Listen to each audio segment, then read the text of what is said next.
I actually haven't been well recently. Oh, stop it, honestly, I don't want to talk about it. But if you insist. I really haven't, though, so that's why I'm delighted to get here today. I was rushed to A&E recently with terrible abdominal problems. Just hideous pains all up and down my tummy and around my sides. And I was rushed to A&E.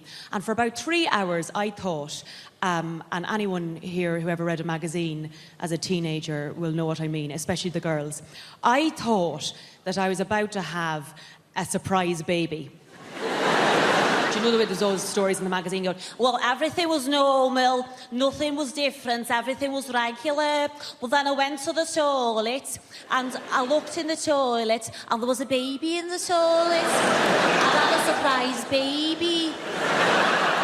There was always that, and that's when I thought it was. But you'll be happy to know that actually it was, I'm bringing sexy back, a gut infection. A gut infection.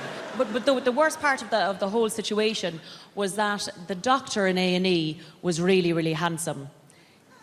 And I think doctors who are handsome should be struck off. I really do. I wanted someone with a sort of mashed potato head that I could feel at one with. But instead, this man was really handsome. He said to me, what seems to be the problem? And I was like, well, doctor, my problem is that I'm too cute. Cheers me. I mean, how could I tell him that I thought I was having a surprise baby or else I was waiting for a poo? I mean, you couldn't, you know... And once we find out which one it is, do you want to go for a drink? It's really quite terrible. But by the way, you might notice that I talk quite fast. And if I'm honest, it's not really going to slow down too much, so you'll have to sort of jump on the Venga bus of enthusiasm and beep the horn with this one.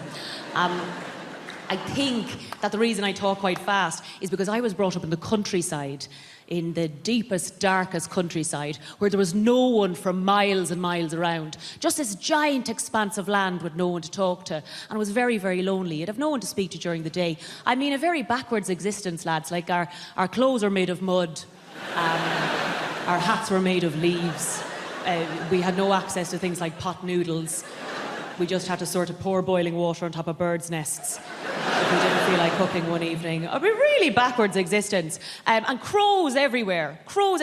In the city, there's pigeons everywhere, but in the countryside, there's crows everywhere. And it makes everything you do seem really ominous. You'd open the window and it'd be like, wah, wah, wah, wah. Well, that seems a bit ominous.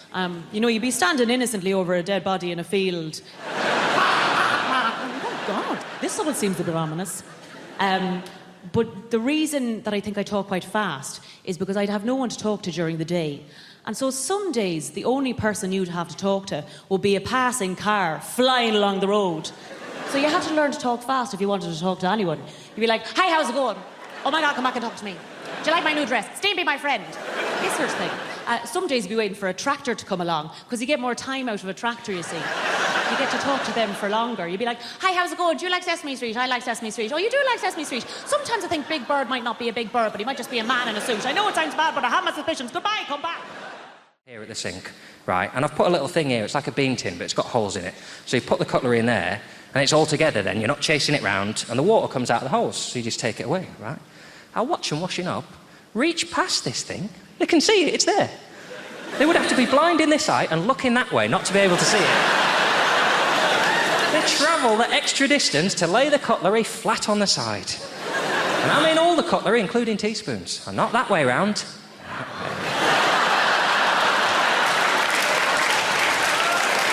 So that a little pool of shitty water dribbles down into the teaspoon so that it looks like it's already got soup in it. And then they'll walk over to the cutlery drawer, and all I ask, you just put the cutlery away however you like, as long as it's forks on the left, knives in the middle, spoons on the right. Teaspoons on the bottom facing to the left, steak knives on the far left. You can't fit the steak knives in the ordinary knife rack, they're too long. It's just they have to go in there. Lovely, sexy steak knives they are. Sexy jet black handle and a long serrated knife. They'll be putting it away, and they'll put some away, right? They go, oh yeah, they're going there, don't they? And then they just think, oh, bored of this. Doing it right. I'm going to put this one in the knife rack. And then I'm going to take the paring knife, and I'm going to put the paring knife in there as if they look anything alike. Fat, horrible grey handle on the paring knife. No serration on the blade. Little fat, stubby blade. And I think, how have you done that? But the only consolation I get is it's okay, because that's the one I'm going to kill them with.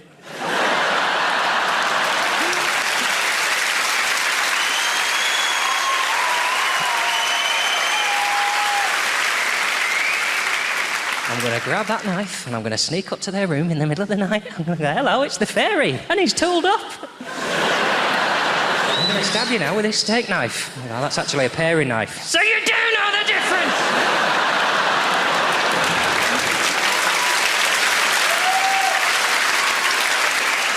The reason that I need to be a better person is because I finally decided I think I want to have kids, right? It's taken me a long time. And what turned me was a really tiny thing. I watched a woman near where I live pushing a pram with two sort of toddler-aged children in. And all I heard her say as she walked past, she went, well, cars aren't allowed to turn right all the time. Sometimes they have to go straight on. That was it. And I thought, my God, I want kids. Imagine being in the company of people to whom you could say a sentence that tedious, and their response will be, you blow my mind.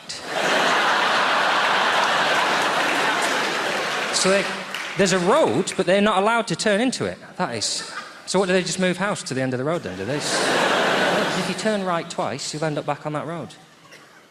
And why aren't you Prime Minister? I don't... You know everything. You're an incredible person. So I really want kids, but I can't have kids because I can't inflict myself on a child. Because I don't know what the line is between telling a child when it's doing something wrong so that it learns to do better and accepting that children can't do everything properly. I don't think I would draw that distinction. I think I would just always tell them that they were doing something wrong to the point of breaking their souls immediately. Oh, you're doing some colouring in, are you? Ah. I just wonder why you're carrying on with that, because you've got out of lines, haven't you? It's ruined. It's never going to be perfect now, is it? You might as well start again. Because it's not going on the fridge like that.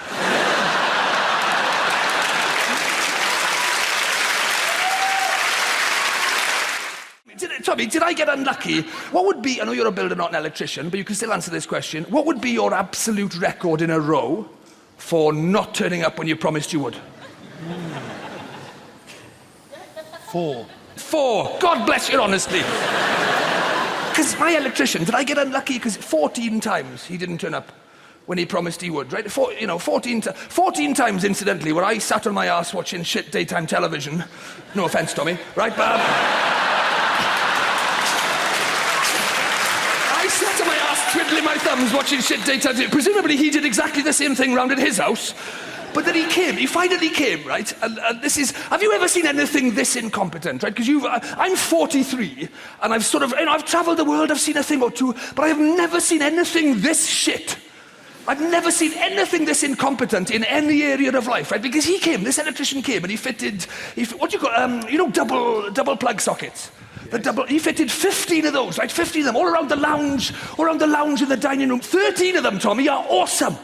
Awesome, some of the finest plug sockets you'll ever see in your life. Beautiful pieces of work. 2 of them, however, are upside pissing down, right? How is that even possible? How have you ever seen... I've never seen an upside down plug socket. Literally, the switches at the top, you push it in. And half the light switches are on the wrong way round as well, right? But I thought I can live with that. I was going to complain about that until I saw the plug sockets. I'll leave it go, right? Because it's not the end of the world. Some of them are on when they're up, some of them are on when they're down, or whatever. It's a bit inconvenient, but they all still work until you come to change a light bulb, and then it's Russian roulette, frankly, right? I let it go. I let the light switches go. We've all seen that before, right? But I've never seen upside-down sockets, so I rang him, right? And the conversation I had with my electrician is in my anger management diary, right? This is the conversation with my electrician because he's put 2 plug sockets upside down in our lounge. I rang him, right? This is the electrician. I rang him. I said, oh, this is a bit awkward, but you seem to have fitted 2 of the plug sockets upside down. Do you know what he said, Tommy? Are you sure? I said, I think so. Yeah, I'm pretty sure. I mean, let me just check. Oh, hang on, my girlfriend's just come in. Her head seems to be roughly the same height as mine. Her eyes are above her mouth, and when we drop things, they fall towards our feet. We seem to be the right way up, mate. This is a genuine question from my electrician, Tommy. A genuine question. Would you prefer them all the same way up, would you? I think I would. I'm sorry, I'm old school. What can I say? I can't help it. And he's always on the front foot. He's one of those people, you know, he'll never take a criticism, this guy, right? Because he's like, what do you want me to do about it? He's on the phone, what do you expect me to do about it? I said, well, it seems to me you've got two choices, right? One involves you popping back to the house and turning the two sockets round, right? And the other one involves you trying to persuade the entire world to start living upside down, doesn't it? I should point out, if you do decide to go down that second route, it could actually involve a lot more work for you in the long run, right? Because once you've travelled the world spreading the topsy-turvy gospel according to St. Pissing Nutjob the Inverted, right? You'll have to bounce back here on your head and redo the 13 sockets you put on the right way round in the first place. I wanted to tell you this because, as I'm saying, I am dating a lot of older guys, but I also realize, as much as I say that I am 40, I know I don't look 40, right? So I get a lot of guys who are talking to me who are like 27, 28, and I can't get over the fact that, like, when I was 18, you were 6. Like, I can't do that. It's so weird, right? But he's talking, he's like stepping up to me, and I'm like, I don't even get how this works. Like, if we hook up, do I have to drop you off at school tomorrow? Like, how does this work, right? So I'll get talked to by guys who are like younger, and I think that a lot of you don't realize how much some of us women mean business, okay? So here's what I need you to do. Like, men in your 20s, if you are ever in a position of talking to a woman who appears to be at least 30 years old, okay, and you are not available, all right, you got a wife, a partner, a girlfriend, a fiance, whatever it is you have, you are not available, you need to let us know, all right? In the first 5 minutes, you gotta bring that bitch up, all right? Just be like, my wife has a face as well. Like, whatever it is, just find a reason to bring her up, because yes, you will see the light of hope die in our eyes, but at least we'll know these are not the droids you're looking for, and we can move on, okay? Because we are not looking for friends, we're looking for partners. We are like sharks, we are on the move, all right? I was at a cast party for a show I was not in about a month ago, right? Because, like, basically my friend had done this show and she invited me to the party, and I was like, great, because I don't know any of these guys, but they're all coming down off of the high of finishing what they've done, and they're all gonna be depressed, and I'm gonna catch some sad dicks in my basket, yeah. I'm gonna get all these sad crying dicks, yes, right? It's a perfect place to pick up new people, right? So I go to this cast party, and I'm talking to the sound guy, right, for the show. And I love sound guys. I depend on sound guys, but I love tech guys because they just get business done and don't make a fuss about it. They're like, yeah, you're welcome, bye. Like, I love that, right? So I was talking to the sound guy, right? And he was like cute and geeky. And I talked to this guy for 45 minutes about the video game, The Legend of Zelda. Yeah, I held my own in that nerd-ass conversation for 45 minutes. I stumbled all the way down memory lane with this guy. And I was pretty proud of myself. 45 minutes of this talk, and I'm like, you know what? I think we're vibing. Like, I'm gonna get his number. He's so cute, he's so funny. 45 minutes into this conversation, this guy goes, yeah, my wife always loved that game. And I was like, God damn it! Your wife? Your wife? I have ovulated in the middle of this conversation. Your wife owes me an egg. Go run and tell that bitch that. She owes me an egg. Right? She'll be mad at your ass too when she comes. She's like, why did you tell her that? Now I gotta give this bitch an egg. I sort of feel like if you've got enough money, you can sort of just pay somebody to diagnose away your shit personality. And I consider that money well spent, by the way. I would recommend it to you. Prick. No. I actually have bipolar disorder. That's why I've ruined your birthday. Poor me, actually. Now I always thought there was a system. Like, adult ADHD has changed everything for me. I didn't realize that was a thing. I thought it was a childhood thing, but now there's adult ADHD, which has confused the whole process for me. I thought the process was that if you had a child who was shit, you would say that they had ADHD. And if that child who is shit grows up to be a shit adult, you would say that they had bipolar disorder.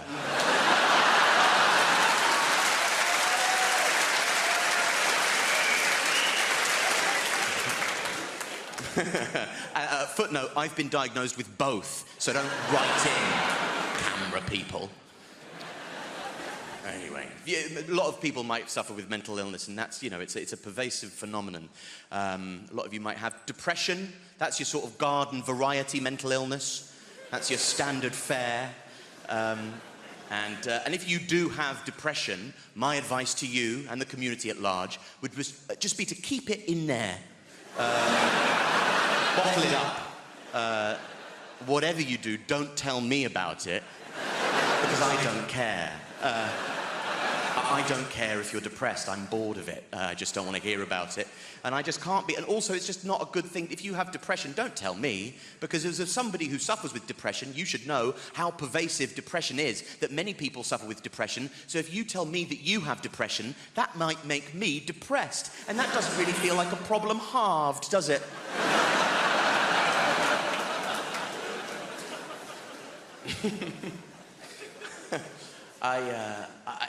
It doesn't. It's not, I just don't tell me about it. You know, depression is an economy based on resource scarcity. And what we've done now is we've flooded the market with depression, and it's lost all of its value, and I don't care if you're depressed. Depression is currently in its Weimar Republic era of hyperinflation. And we're all wandering around with wheelbarrows full of depression going, would you look at all of this depression? And I'm there going, that's actually not as much depression as it looks like. That won't even get you a loaf of sympathy down the shops these days. My friend said to me recently, with the confidence of a man saying something new, that's lovely. He said, I just think we need to talk more about male mental health. Oh my God, how could there possibly be time to talk about it any more than we already do?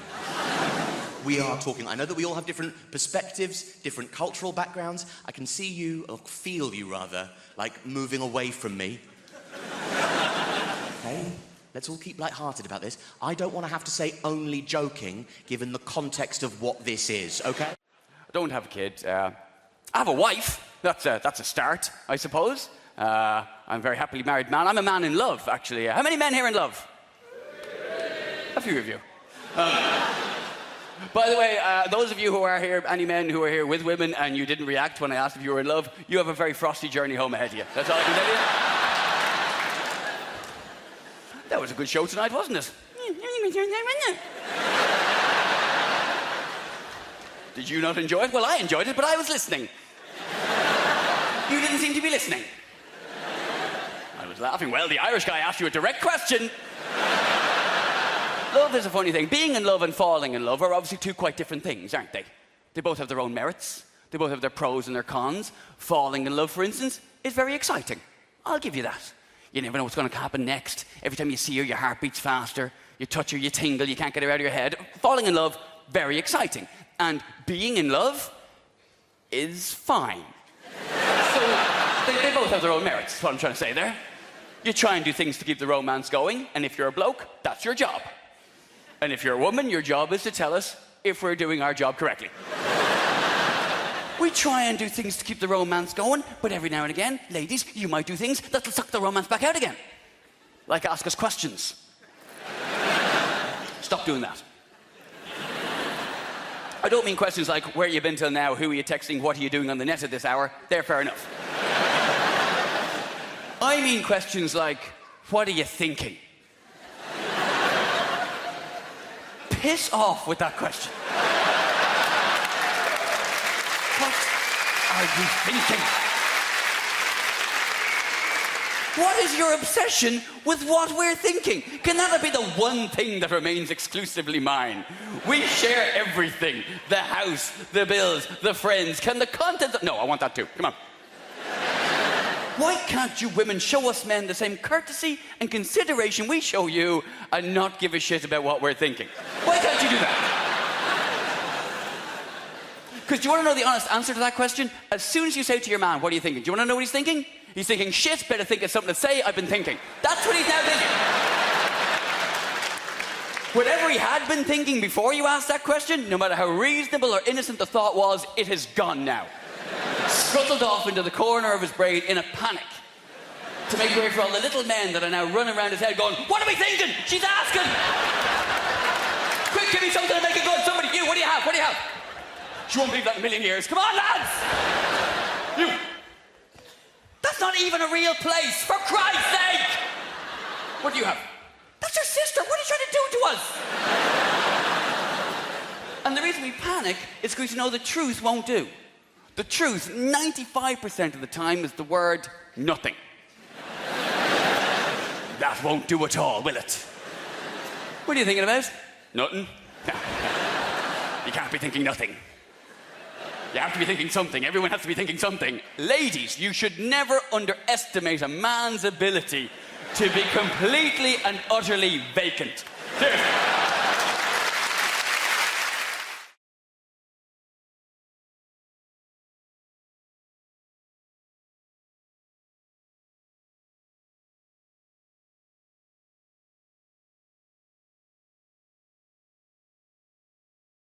This is true, this. Does anyone know? I fail my test. Can anyone tell me what happens, right? If you're on your driving test and an animal ran out in front of the car, what are you supposed to do? Supposed to run it over. That's the right answer. If they say anything else is a danger to other road users. I'm on my test. Everything's going great. Suddenly, this goat ran out in front of the car. So I remembered what he said, and I kept driving. A few seconds later, I look in my rearview mirror. The goat is fine. I've missed him by millimetres. Now, obviously, I didn't want to fail my test. So I slapped it in reverse like that. Yeah, I must have been chasing that little fucker through that field for 45 minutes before I ran over his head, and he still failed me. Where's the justice in that?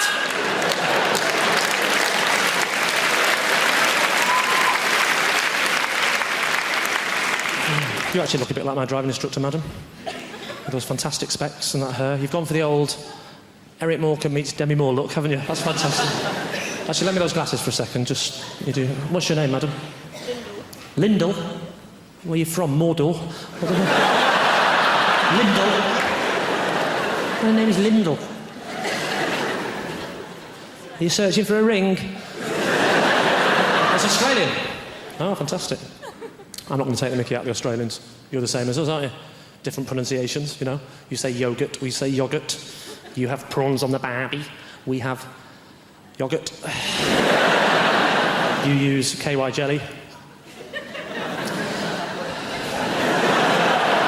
It's yoghurt, I'm not explaining them all.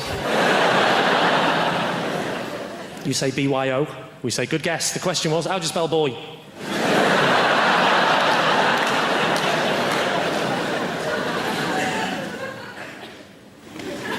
Arsenal! What do you do for a living? Are you a welder?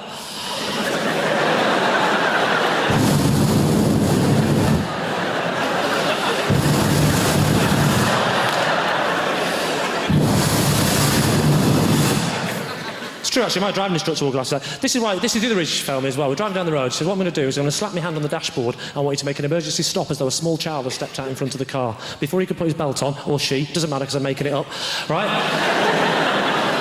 Before the person could put their belt on, right, I hit my brakes up, and he hit his head full on the window, like...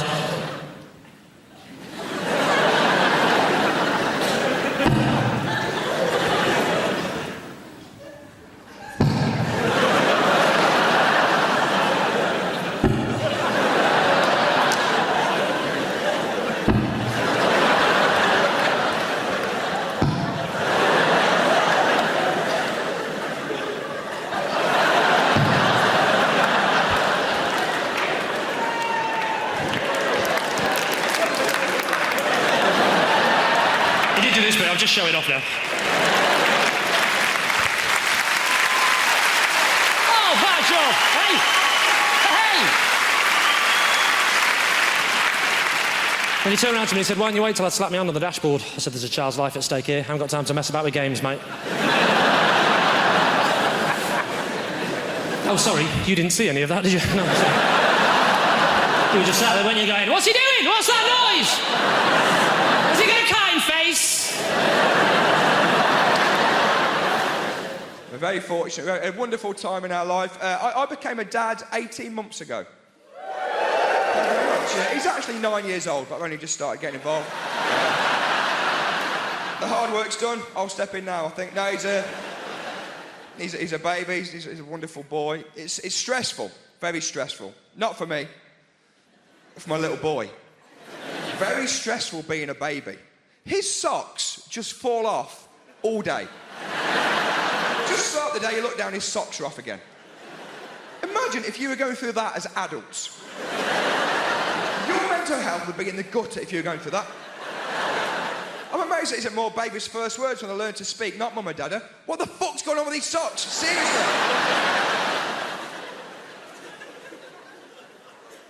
Mad being a baby. My little boy, he's 18 months old. He's got 3 xylophones.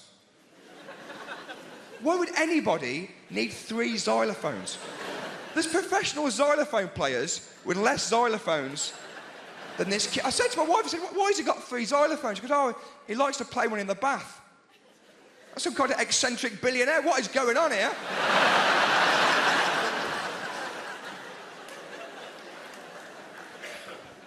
I'm enjoying being a dad. It's changed my whole perspective, to be honest, being a dad. Like, growing up, I used to think that I had an angry dad. Growing up, I always thought I had an angry dad. And now I'm a dad, and I'm like, oh, no.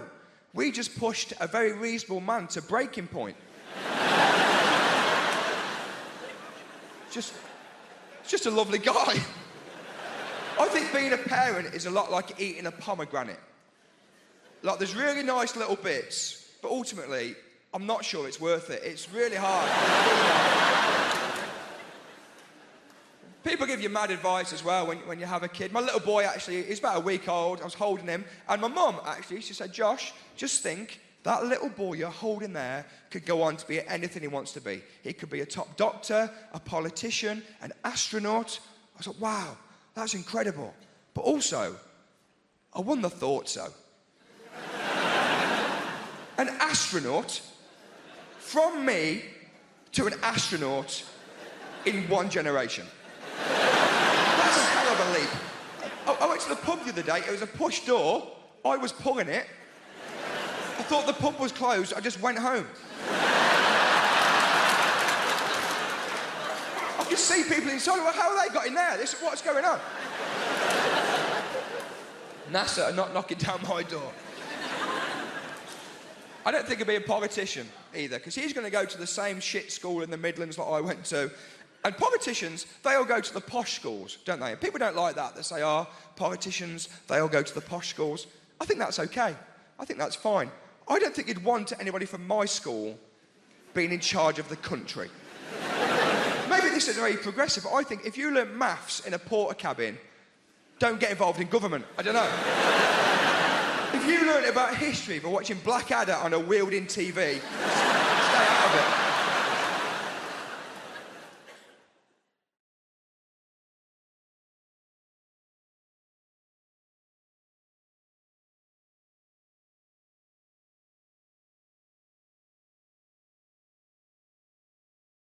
I read this thing, right, online, so it must be true, where everyone who's under the age of 30 is going to live till 160.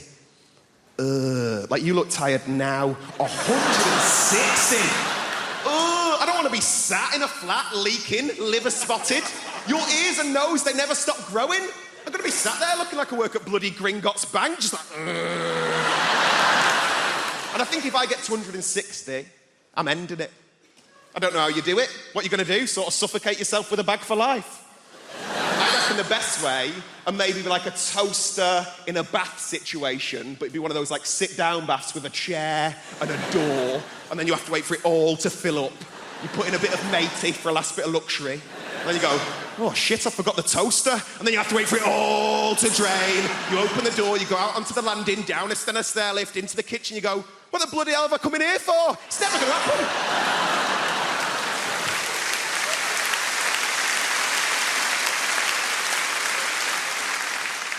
I'm trying to do more nice things, though. That's what I'm trying to do. Because I've never really done anything with my life. I did a thing recently. I went to go and give blood for the first time. Has anyone ever done that? It's just one woman like, yeah, I did it today. It's amazing, but I thought you did it in like a hospital or like a sanitised medical centre. You don't. You do it in like a rugby club or like a methadone church, right?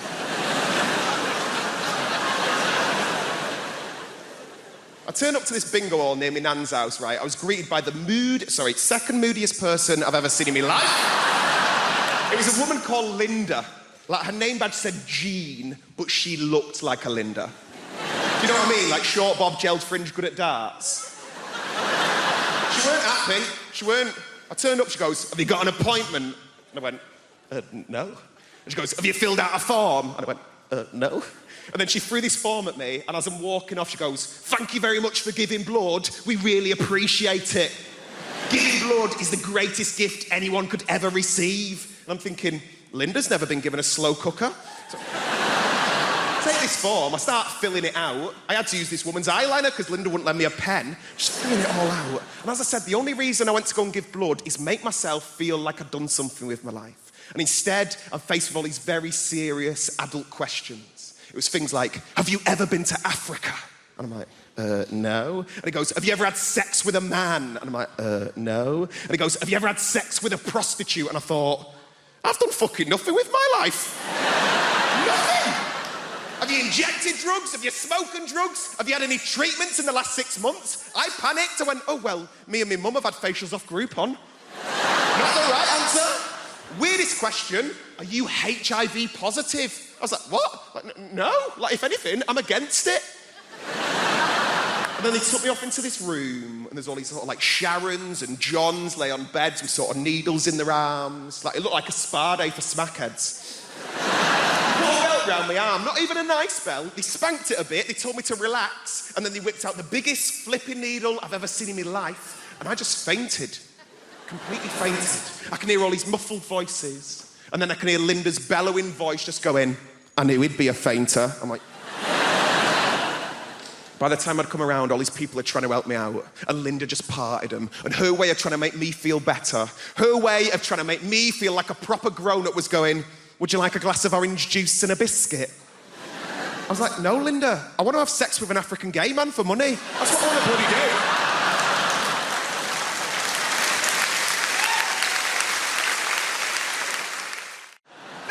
I've met some crazy people and with some crazy ideologies. One of the craziest people I met, and the funniest, were these guys called the Black Israelites. If you don't know the Black Israelites, right, it's a group of black dudes in New York, right? And they think the black man's the original Jew, right?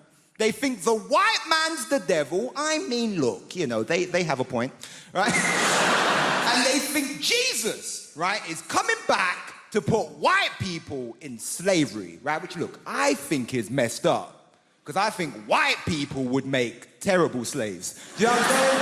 You know, you whip them once, they run to the manager. You know, you try and give them bread and water. Is it gluten-free? No. It's not gluten-free. I know some old white woman making my dinner and stuff like, Margaret, if you make me another shepherd's pie, I'm gonna sell your ass. Stand on his porch. Start selling people. I don't know. I get called a lot of stuff now.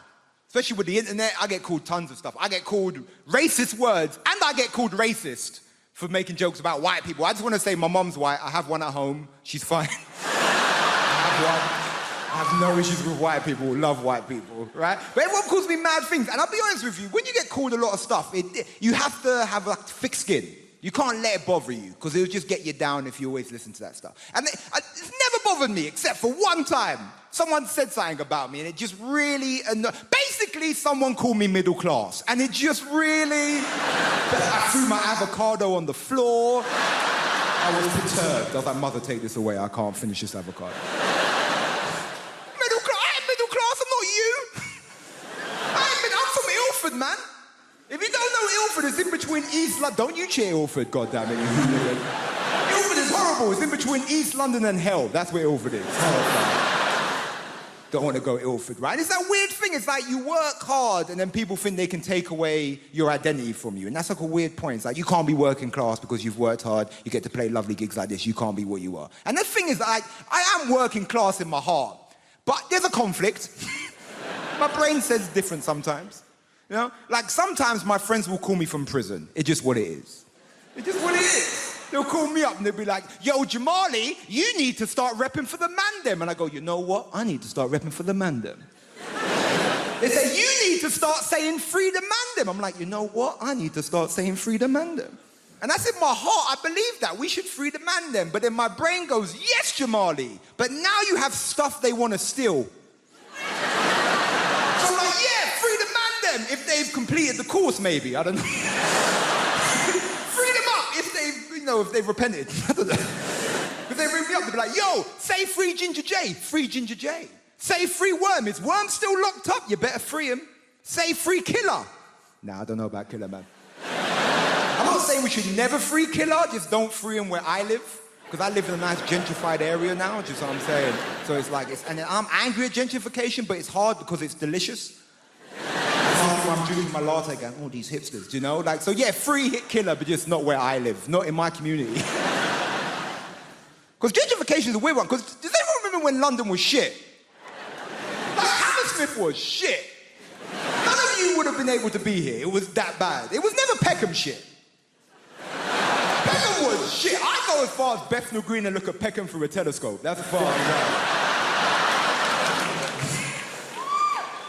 But gentrification is a weird one because can we disagree that you see like middle-class hipsters that moved to the ghetto pre-gentrification are some of the most bravest people in the world? Only a hipster can go to the hood and go, no, I see potential. Seriously. I recently got one of those virtual reality sets into the house, with the mask and the whole... How many of you have done this yet? 1, 2, 7. It's amazing. It's genuinely stunning to me how few people have had a go on this, like whatever. It's genuinely stunning. You put the mask on your head, it's got 2 screens, independent screens, so therefore everywhere you move, it's like perfectly realistic. You put the headphones in, it's like completely immersive. You're in a 360 degree in all direction, totally artificial world. It's genuinely stunning. I think it's going to change gaming. I think it's going to change movies. It is going to revolutionize burglary. It's just... You break into a house and somebody has that on their face, Jesus, relax, chill out, you've got an hour. They're not going to know you're there. There's no rush, you can choose what you want. I like that, but that'll work well in the hall. It's a different game, right? And the weird thing is, as you saw there, not everyone's having a go at this. This is a genuinely transformative entertainment technology, and not everyone is using VR, right? And one of the quiet reasons that no one's talking about it, the reason that people aren't using VR is because nobody's using it to watch porn. It seems like a weird thing to do, but in the kind of history of nerdy kind of things, porn is surprisingly important for getting new technology accepted. Porn is the reason why Blu-ray beat the other kind of special DVD in their race a few years ago. Porn is the reason that sometimes video streaming software beat other kinds of video streaming software. The stuff that gets used for porn has a place immediately in the market, right? And nobody is using VR for porn, right? And I'm not naive, right? I know that men are visual creatures, but I can kind of see... no man, while actually making love, has ever there been going, oh my God, this is incredible. Oh my God, honey, this is amazing. Oh, I'm almost there. Let me just have a quick look around the flat. Oh, that's fantastic, Jim. Oh, that's amazing. Jesus, huge. Is that Cornissing original now, or did you have a couple of days? But the main reason that people aren't using VR for porn is because you cannot be entirely sure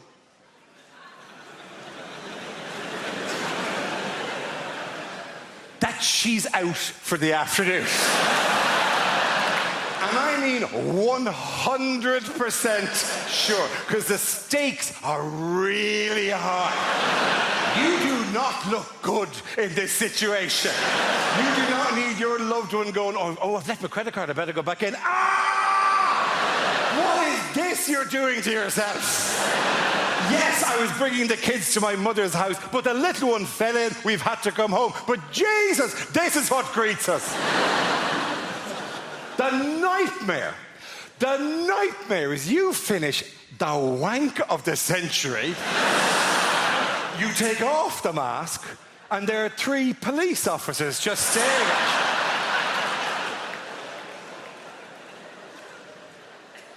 Going, do you have no idea what's been happening for the last while?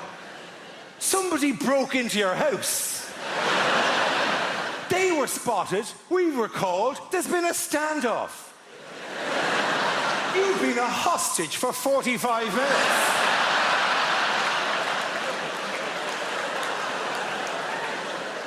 They've had to close off your route.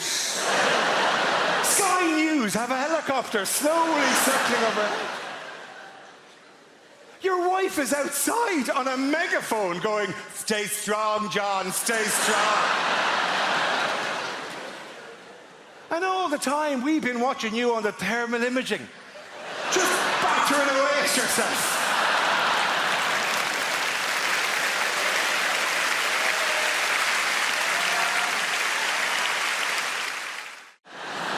I am quite impressed at the number of sports that have been adapted for disabled people, though. It's nice that they are so inclusive these days.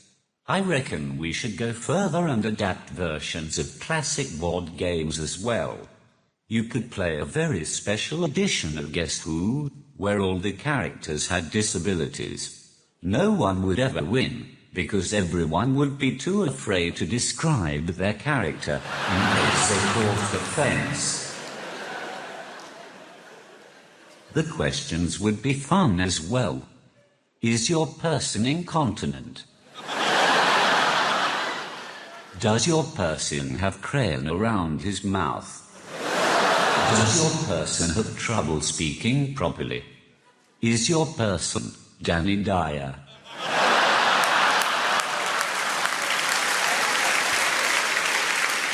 You could also have a disabled version of Monopoly, where every space is just free parking.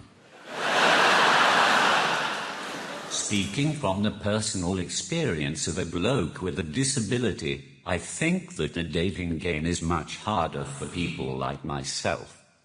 I've tried speed dating. That didn't work. By the time I'd typed out a sentence, it's time to move on to the next person. And I'm not looking for sympathy either. I'm just using emotional blackmail to try to get someone to sleep with me. I'll be in the bar afterwards, if any of you are interested. Yes, even you, sir.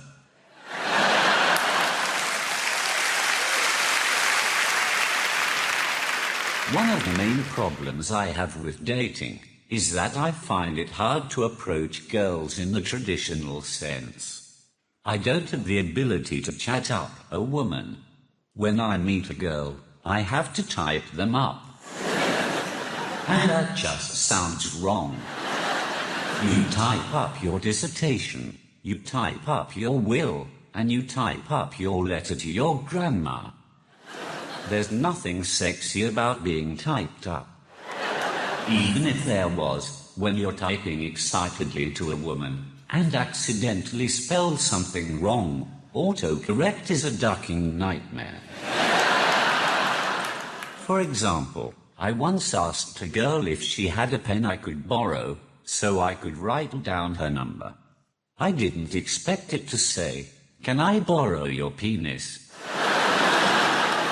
So you can imagine my surprise when she pulled it out right in front of me.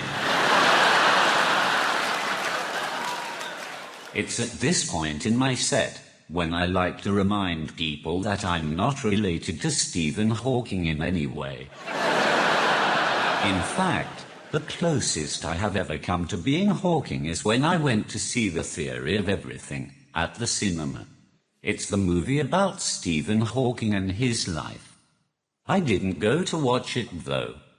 I just went so that I could sit at the back, say random sentences on my iPad, and fuck with the rest of the audience. A lot of people often ask what made me get into stand-up comedy. I always say my mum's side, that's the funny side. But it more or less started with school. When I was in school, I was dyslexic. I can hear the thoughts in the room right now.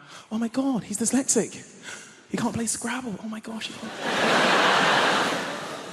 I think where comedy started for me, because I was a bit of a class clown, you know, and the thing is when you're dyslexic, it's not that you can't read or you can't write. For every child, it's always different. For myself, it was always my concentration would affect my education. Like, let's say, for example, I'm talking, let's say me and you are friends, bro. We're not being destructive, though, to the class. But everybody in this room remembers that one particular old teacher. She's like 172 or some stuff like that, yeah? And do you remember when she'd catch you talking and make a big meal out of it? So we're having a small conversation. Then she noticed me, particularly me, talking.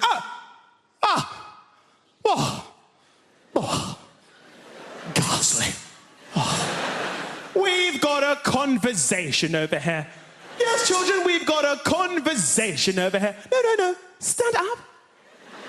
No, you can stand up.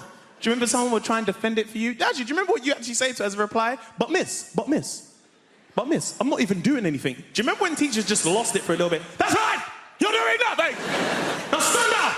Someone would try and defend it for you in your honor, in your class. Now, miss, you know what? Man wasn't even talking, you know. I was sitting right there. I threatened. I feel like you're just segregating him because he's a Saxon. Why are you doing this, miss? Do you remember when your teacher just didn't care anymore? She's been there so long, she didn't care. Do you remember your teacher's like, What? You can fuck off! Do you remember when the first time your teacher swore? Do you remember that kid? He couldn't believe it. What, you're swearing at me? No, I don't care. I'm telling my mum. What do you mean about me? I don't care about. I'm going to tell Austin. What do you mean, me, yeah? Tell the whole me. This teacher didn't care. And you, stand up. So I stood in front of the whole class. You know, I was in a science lesson. So one teacher said to me, so Mr. Mo, Mr. Mo, being as you like to talk. No, because you like to talk. You ever see when teachers get so passive-aggressive, they laugh, but nothing's funny? Mr. Mo, no, you like to talk. You think it's MSN or something like this, don't you? Yes. So, being as you like to talk, yeah, you can tell everybody in this lesson, yes? Yeah, no, because you're a talker. You're going to be a teacher one day, aren't you? You can tell everybody in this lesson what osmosis is. Huh? What is osmosis? So I was like, osmosis. So I was like, well, osmosis is actually the process where a high concentration goes into a low concentration. A bit like if I put potatoes in water, they expand with weight and density. Anyway, what I was saying before getting really interrupted, basically like...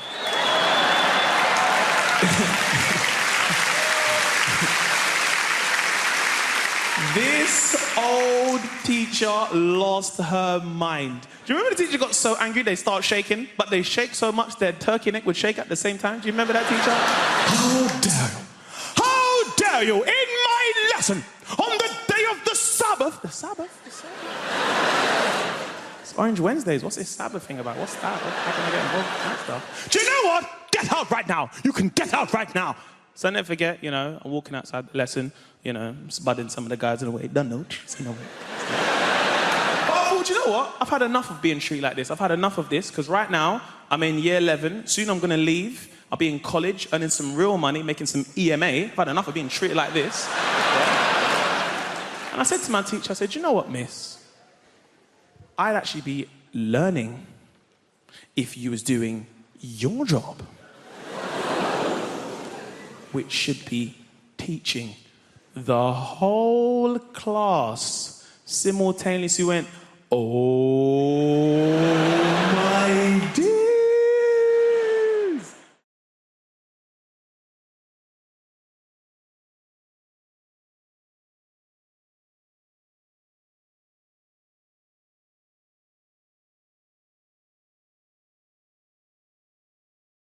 I've got the memory of an elephant. I remember one time I went to the zoo and saw an elephant.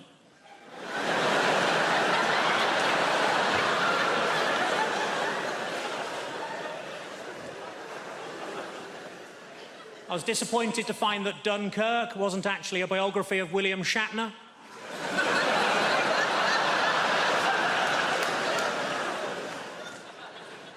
I accidentally kicked my dog early and it bit me on the bollocks. My mate said it's karma. I said, no, if anything, it's even more angry.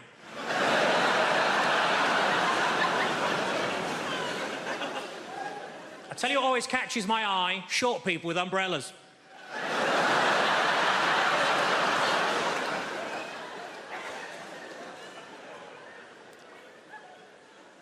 I put on a lot of weight, so I rang up Weight Watchers. I said, it's an emergency, can you send somebody round? And they said, yes, we can, we got loads of them.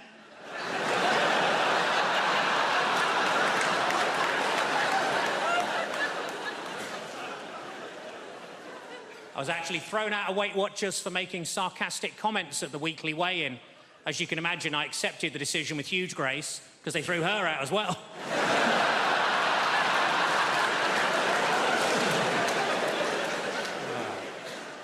I was watching TV, the announcer said there's a documentary about the clitoris on the red button, but I couldn't find it.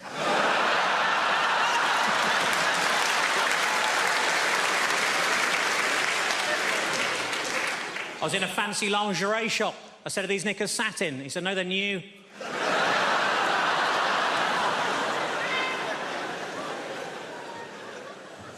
I didn't know what to get my little niece for Christmas, so I asked my sister what she's into. Apparently, at the moment, she's mad about frozen stuff, so I got her some oven chips and peas. It's been a tough week. I got myself a memory foam mattress, and now it's trying to blackmail me.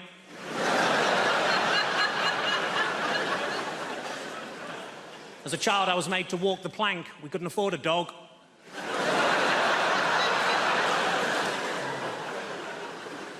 I went on a positive thinking course. It was shit. You would be. And it was half empty. The area in a Nando's between the front and back door is called the peri-perineum.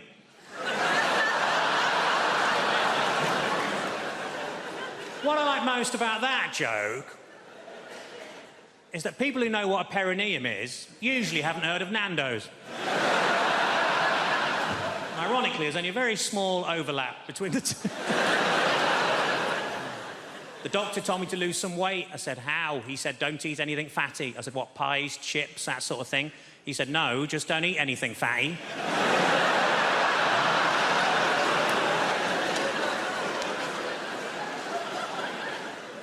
Old lady names are very much back in fashion at the minute, like Lily or Elsie or Rose, and we wanted something like that for our daughter, but we couldn't decide, so in the end we just called her Nan.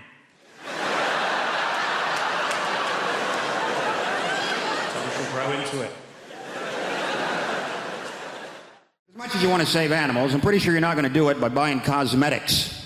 Pretty sure you can't walk into the body shop and buy some burdock root peppermint oil foot scrub, and some little badger somewhere in Scotland is going to go, wow, I feel a whole lot better about my life right now. Somebody's buying that burdock root peppermint oil foot scrub. I don't see the point in testing cosmetics on rabbits anyway, because they're already cute.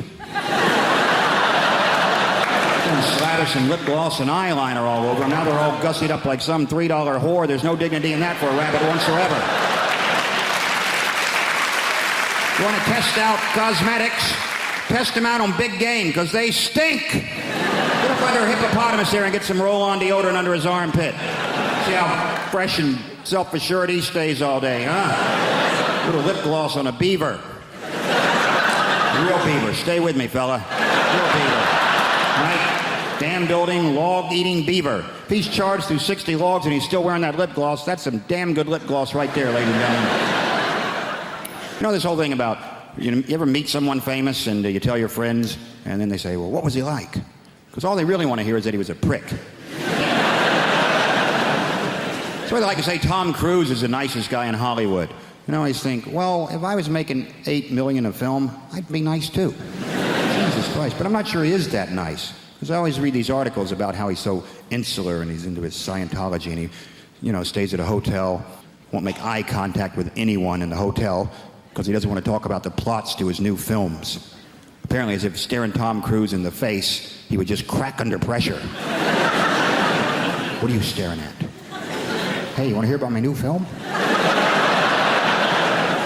ever seen a Tom Cruise film like he couldn't figure out the plot in about 18 seconds? Oh, Christ. He's a cocktail maker. He's a pretty good cocktail maker, too. Till he has a crisis of confidence and can't make cocktails anymore. Then he meets a good-looking woman who talks him into being a better cocktail maker. A riveting piece of cinema that was. Then he's a race car driver. Pretty good race car driver, too. Till he has a crisis of confidence. Can't race cars anymore. Then he meets a good-looking woman who talks him into being a better race car driver. Then he's a jet pilot. Some of you are starting to see a pattern emerge here. Pretty good jet pilot? Yes, he was. Till he had a crisis of confidence, couldn't fly jets anymore. Then I believe he met a good-looking woman who talked him into being a better jet pilot. Then he was a sports agent. Then he was the brother of a retarded guy. He was a pretty good brother of a retarded guy until he had a crisis of confidence and wasn't so sure he was such a good brother of a retarded guy. And then he met a good-looking woman who talked him into being a better brother of a retarded guy. Then he was some kind of, I don't know what he's in now, War of the Worlds. Maybe he fights the world. You know what? I bet he's a pretty good world fighter. But at some point he'll probably have a crisis of confidence. You're gonna meet a good-looking woman who convinces him it's okay to fight the world.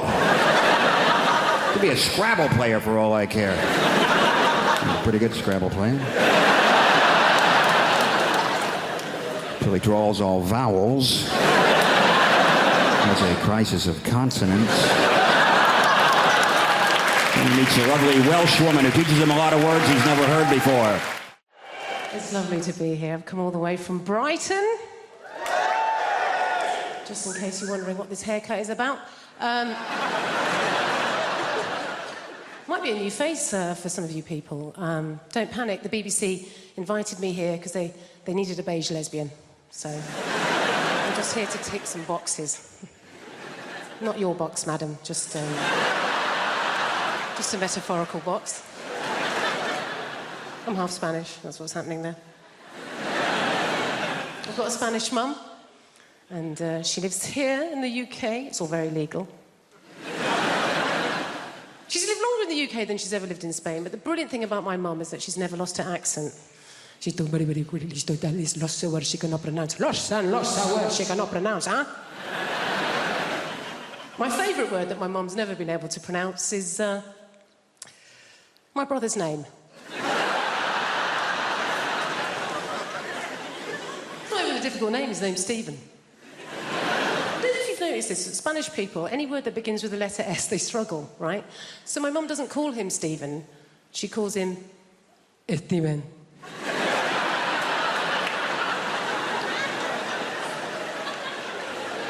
What's his name, Mum? Steven. Is it? Isn't it just Stephen? Jennifer, I know his name is my son. It is Steven! You don't want to mess with my mum. She's not like British people here in this country. We can be quite passive-aggressive, can't we? She's just very aggressive woman. I don't know how my mum's never really coped in this country, and I think it's because, like a lot of Mediterranean people, she's quite loud, yeah? She's got one volume, it's like this. Hello! How are you? Whereas in this country, particularly if we're middle class, we tend to be low talkers, don't we? We don't like to raise our voices, do we? Why? Because we've got money.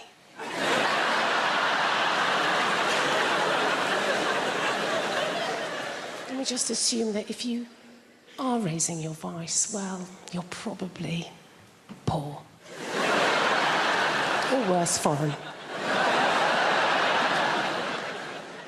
Great thing about having a Mediterranean mum is they feed you. Oh, my God. She's always feeding. That's her way of showing that she loves her children, is to feed us. You know, I can remember going around friends' houses, you know, like English mums. Go around an English mum's house and the conversation with mum's more like this. I think you've had enough. My mum will feed you till you puke. Anything could be going on in my life and my mum will relate it back to a meal that she's cooked.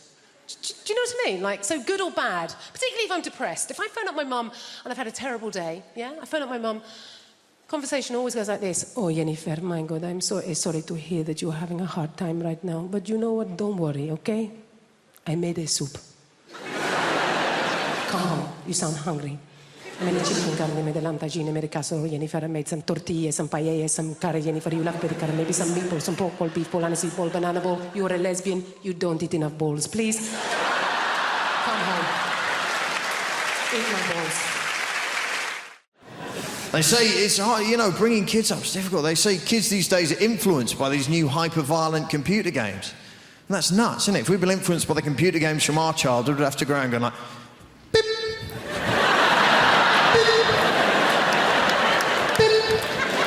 Rubbish, wouldn't it? No one would play with that kid with beep, beep. Can I be in your gang? No, you're a bit weird, mate, to be honest. Imagine being influenced by Pac-Man. have to like walk round in a darkened room munching pills and listening to repetitive music.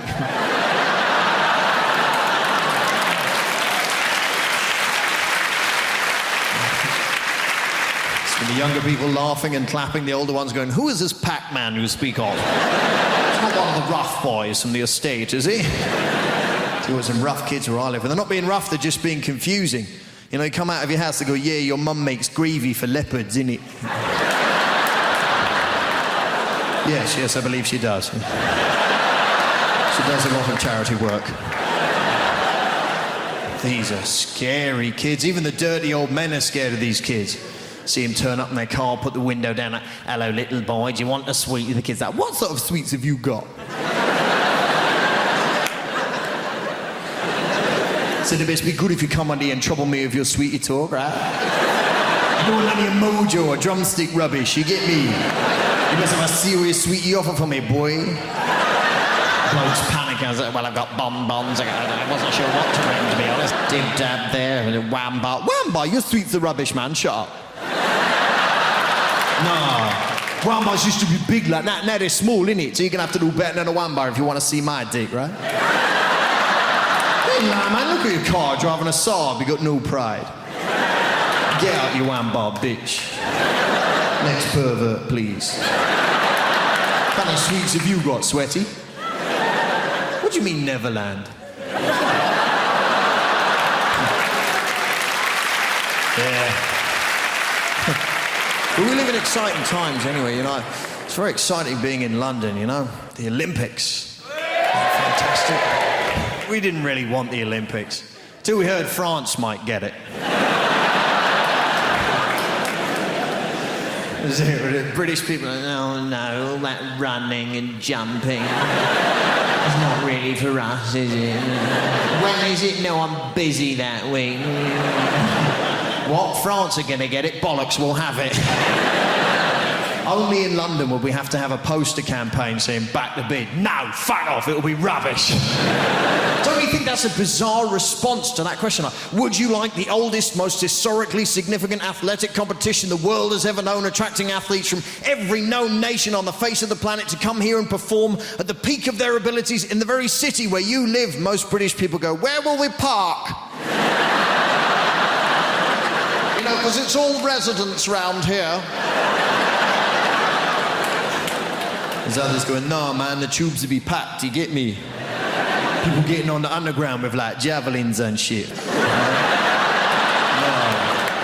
Coming in the escalator with a shot put, health and safety, boy. And there's a whole other section of British society going, you what? The Olympics? Let a load of foreigners in. Ones that can run and jump and swim, you let them in, you'll never fucking catch them. Huh? Place to be overrun with Lycra refugees. You're having a laugh, ain't you, mate? They peel them little numbers off their jackets. You watch them, they're sneaky. I read about it in the Mail. And this is what I'm talking about, the assumption that if you're in a place like that, you obviously are the help. Okay, example 2, that's it, white people. One more example, and then we're moving on, right? I'm on tour in the UK. I'm going up to Leeds. All my team was already up in Leeds setting up the theatre. I'm travelling with my tour manager and best friend, Lila, also a black woman. So I go, you know what? That's Lila. I go, you know what, Lila? Let's not drive. It's a long drive. Let's get a train and go up in comfort. So we rush down to the train station. I buy us 2 first-class tickets. There's a train leaving, so we jump on the train takes off. And we're walking through the train towards the first-class carriage. We walk into the first-class carriage. This white woman is sitting at a table. She looks up, she sees us, and at the top of her voice, she shouts, this is first class! Now Lila goes, what the fuck did you say? And I hold Lila, no, Lila, no. I just grab her by her collar, no, Lila, no.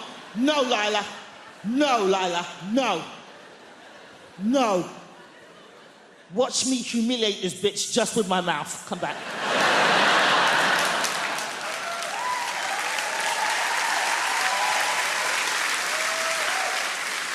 So at the top of my voice, I say, thank you, lady.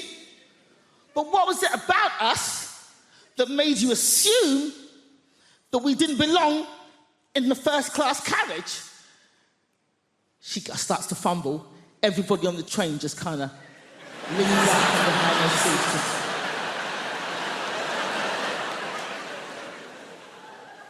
And she gets flustered. She's like...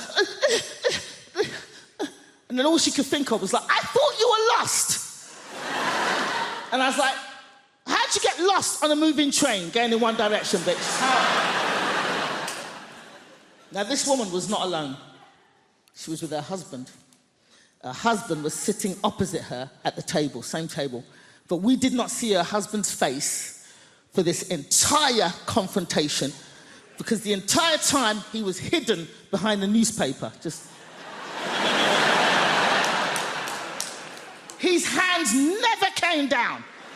All we saw were his knuckles just gripping that paper. And they were in their 60s. So they'd obviously been married a long time, and he's behind that newspaper going, ah! Nosy, big-mouth cow! 30 years we've been married, and every day of those 30 years I've said, mind your own fucking business!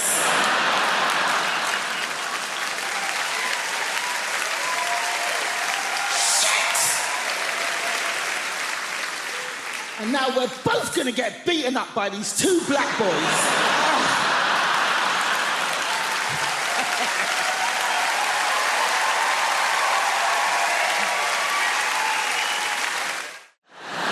I am quite impressed at the number of sports that have been adapted for disabled people, though.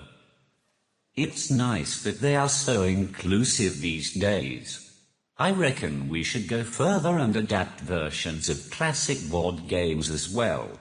You could play a very special edition of Guess Who, where all the characters had disabilities. No one would ever win, because everyone would be too afraid to describe their character in case they crossed the fence. The questions would be fun as well. Is your person incontinent? Does your person have crayon around his mouth? Does your person have trouble speaking properly? Is your person Danny Dyer?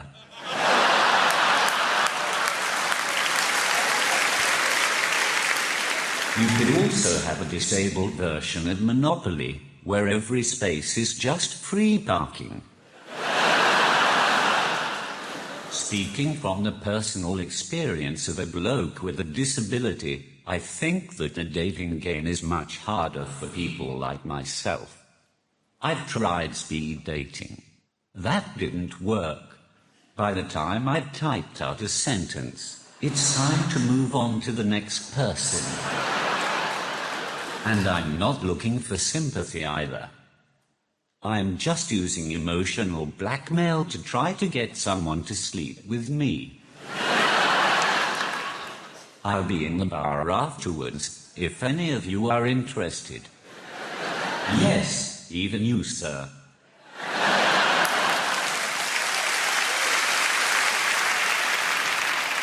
One of the main problems I have with dating is that I find it hard to approach girls in the traditional sense.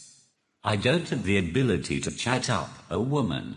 When I meet a girl, I have to type them up. And that just sounds wrong. You type up your dissertation, you type up your will, and you type up your letter to your grandma. There's nothing sexy about being typed up.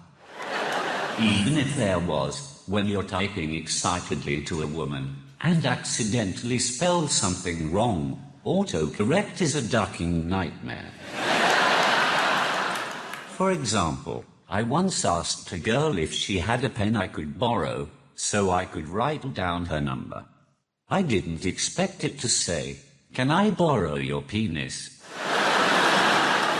So you can imagine my surprise when she pulled it out right in front of me. It's at this point in my set when I like to remind people that I'm not related to Stephen Hawking in any way. In fact, the closest I have ever come to being Hawking is when I went to see The Theory of Everything at the cinema.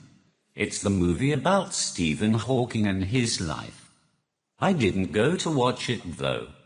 I just went so that I could sit at the back, say random sentences on my iPad, and fuck with the rest of the audience.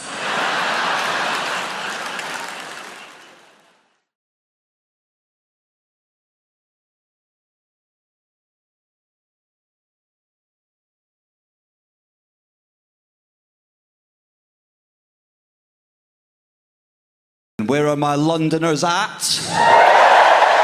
I've lived in London 15 years.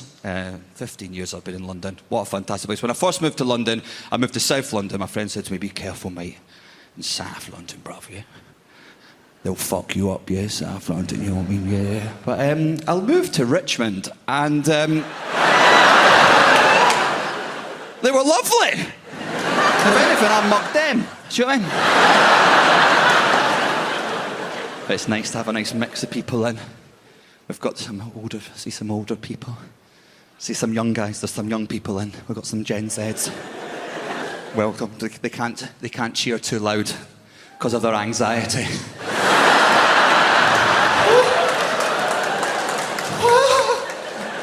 I'm triggered. I'm going to hide. They're good people. I'm jealous of you. I mean, I'm a millennial. I don't even know what clothes to wear anymore. I used to have the skinny jean. Do you remember that? What do you wear? You know what I mean? I see the Gen Zers, and they've got their cargo pants. That's what the young guys wear, cargo pants. They've got so many pockets. You know, it's for all their medication. And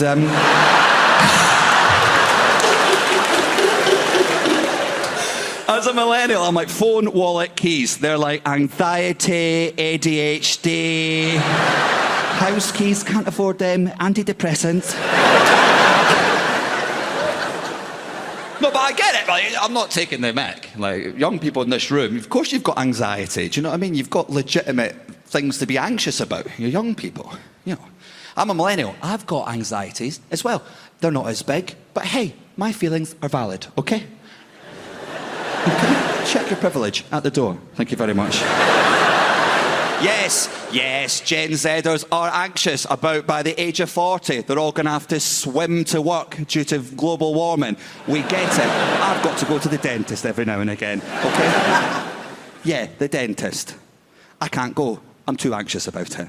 I'm not scared of drills or any of that. I just can't be left in a room on my own with a man as I get slowly reclined into the therapy position and then lie to him about how much sugar I've had.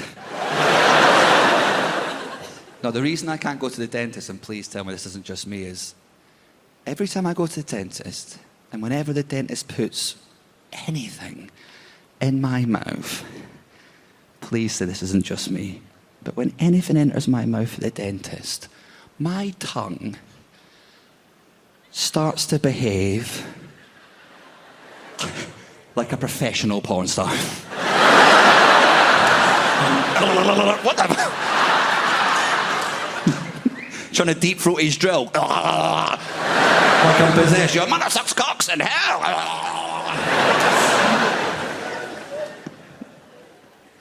And I salivate too much as well, so that's a genuine thing. The last time I went to the dentist, I needed 4 fillings.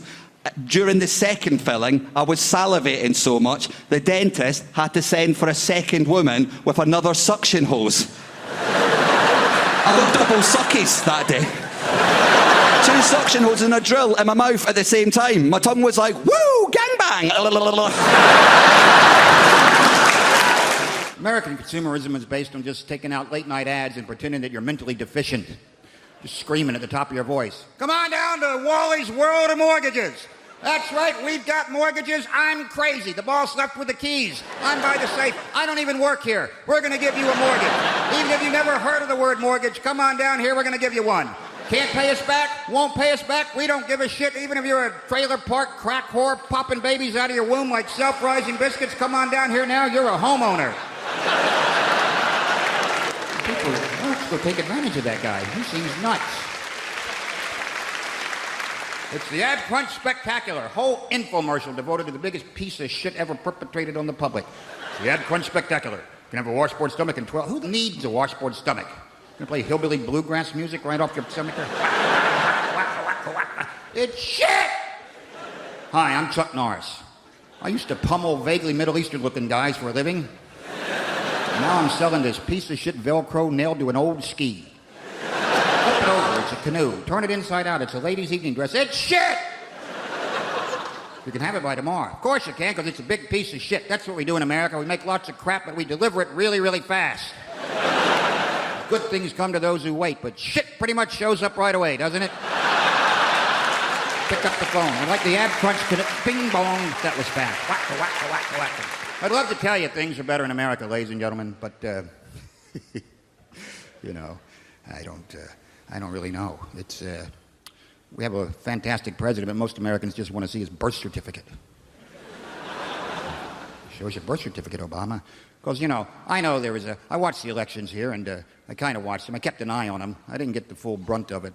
Basically, I left the country for a while. Gordon Brown was in charge. I came back. Now, apparently, the country's being led by 2 gay antiques dealers. I don't know how that happened. But at least they're getting along.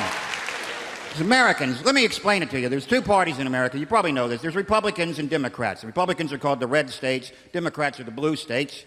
The blue states are generally either on the West Coast or on the Atlantic seaboard. So basically, Democrat is anyone who's seen water. If you go to America, find a Republican and take him to the beach. And even the Republicans hate each other now. So they have a splinter group called the Teabaggers, the Tea Party, Teabaggers, whose leader, of course, is Sarah Palin, future presidential candidate, who spent 2 years governing 8,000 square miles of snow and would occasionally nip out at lunch to blow the head off a moose from 300 yards away. That's presidential material. Another woman who's moved to the forefront, running for a senator from Delaware named Christine O'Donnell, who's running on a platform of anti-masturbation. She actually wants to make masturbation illegal. I give that law 6 minutes. Because the Bible says it's wrong. These are exact words. Well, if my husband has figured out how to please himself, why am I in the picture? I got news for you. You're not. No man ever whacked one out of the ballpark thinking of his wife, ladies and gentlemen. You'd be thinking of anything. You'd be thinking of a 300-pound Bavarian milkmaid strapped over a barrel, or you banger with a kayak paddle wearing a Burger King paper crown and making a call you Mr. King Big Daddy Spanky Bottom. As you're about to shoot a ropey parabola of man jizz onto her ham hock buttocks, David Hasselhoff walks in dressed as a Luftwaffe pilot and says you've got a tax refund coming. And if that's wrong, I don't want to be right. Tell me, does anyone here own a cat? Your houses stink.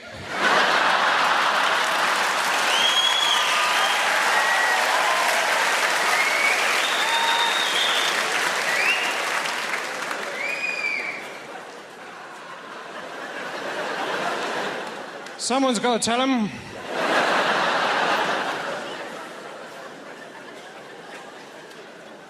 Some people like cats, some people don't. I was reading the other day, apparently the Pope, he's a cataholic.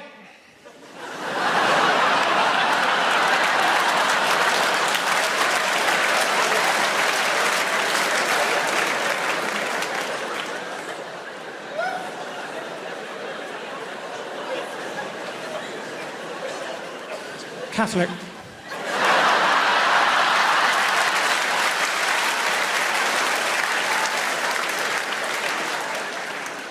I've had an interesting job recently. I pretended to be a Spanish dentist.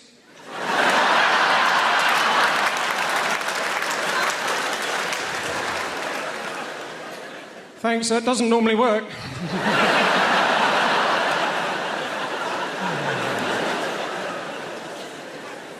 They said about me that I was too immature to be a father, but when I saw the first few seconds of my son's life, I thought to myself, he's naked.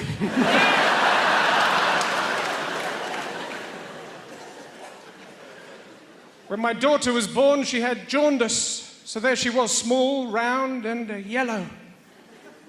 We called her Melanie.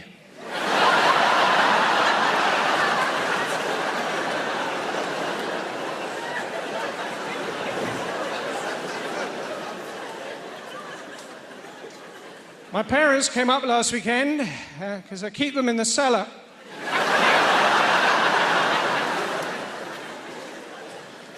That's not true. I don't know who they are.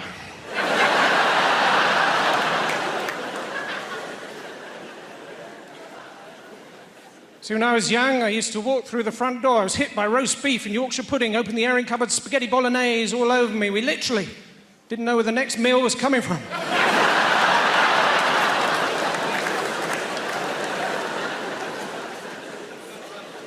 My grandparents, their names are Pearl and Dean.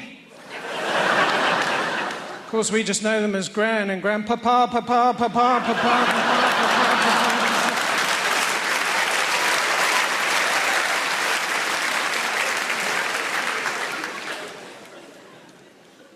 Any students here? Your houses stink.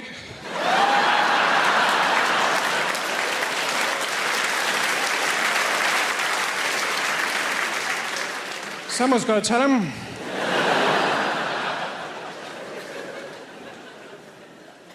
Don't talk to me about unemployment. I come from a tiny fishing village in Derbyshire.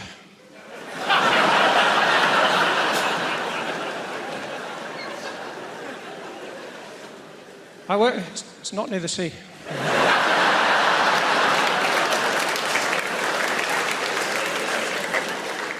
I was in France a couple of years ago. Had to stop to use the loo at a little service station by the road. I knew it wasn't going to be a 5-star experience from the moment I walked in there. The lady in the kiosk was eating a pig's trotter with her one remaining tooth. Watching a chipmunk try to eat a piece of corn on the cob. I approached her, and of course, as a proud Remainer, I said to her in my best French,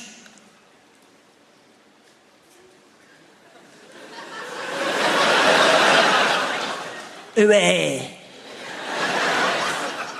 le bug? She went, it's round the back. It is round the back.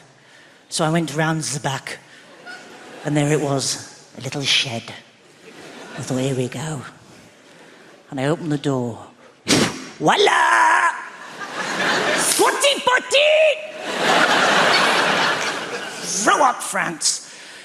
Anyway, there was nowhere else to go, so I had to go in. I had to use it. So I went in and I closed the door, and it was brilliant because somebody had attached a rope to the back of the door. So you could essentially abseil down into the squatting potty.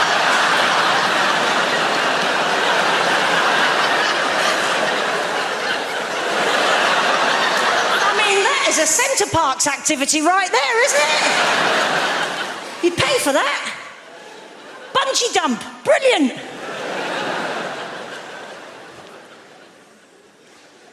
I did notice I was getting a little bit more nervous as a traveller on recent flights I've taken.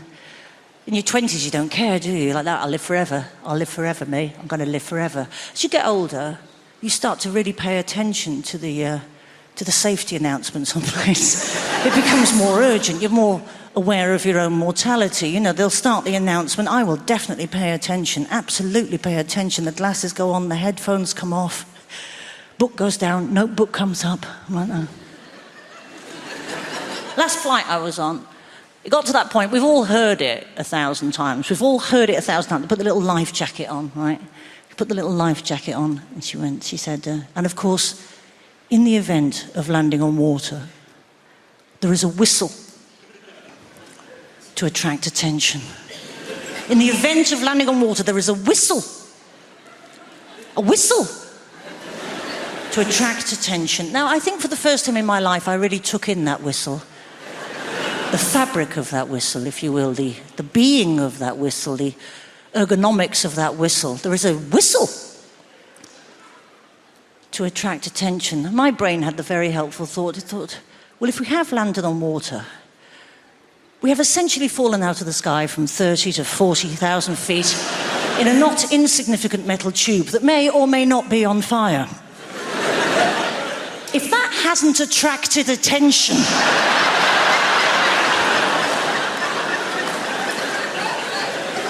if everybody in the surrounding area has managed not to notice...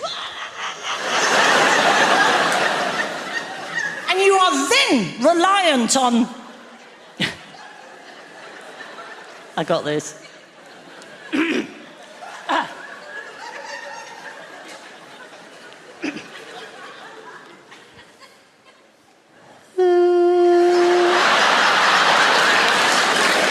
Comparison changed since I was small. Because when I had a pimple on my nose, I wasn't going to school for 2 days. And apparently now, if you got balls the size of a space hopper or labia like elephant's ears, you go on TV and show everybody. That's... What's that? Oh, I'm mortified. Oh. Don't look. Get a close-up. I'm mortified.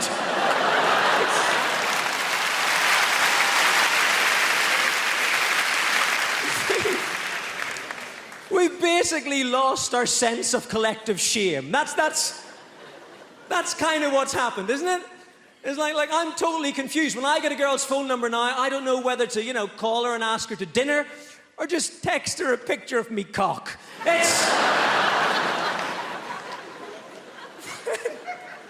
When did that become a chat-up line? That's what I want to know. Right?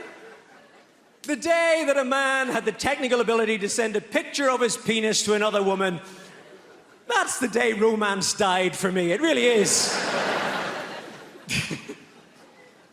Who knows? Maybe that's what Alexander Graham Bell had in mind all those years ago, back in 1876 in his Boston laboratory when he invented the telephone.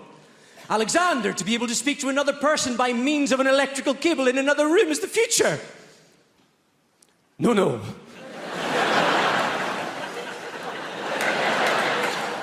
The future is that one day footballers will communicate with prostitutes solely by this device. By texting pictures of their penises. Or peni. Or whatever the plural for penises is. Oh, footballers. I tell you what, I feel sorry for George Best. That's who I felt sorry for. Could you imagine the damage that George Best would have done with a mobile phone, eh? There wouldn't have been a woman safe.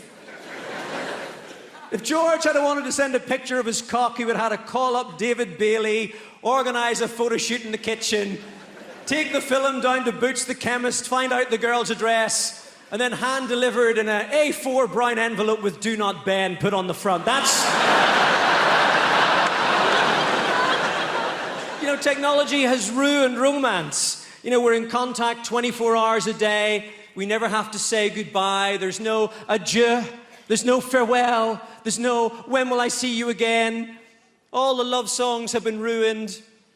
I'm leaving on a jet plane. Don't know when I'll be back again, but I'll Skype you. It doesn't work. No one hears it through the grapevine anymore. I bet you're wondering how I knew. Well, actually, I updated my Facebook status. So, I drove all night to get to you. You should have just texted me a picture of your cock and saved the petrol money. I love that song. I drove all night, crept in your room. Is that all right? No, Roy, that's not all right. That's not even right if you're Dominic Strauss-Kahn.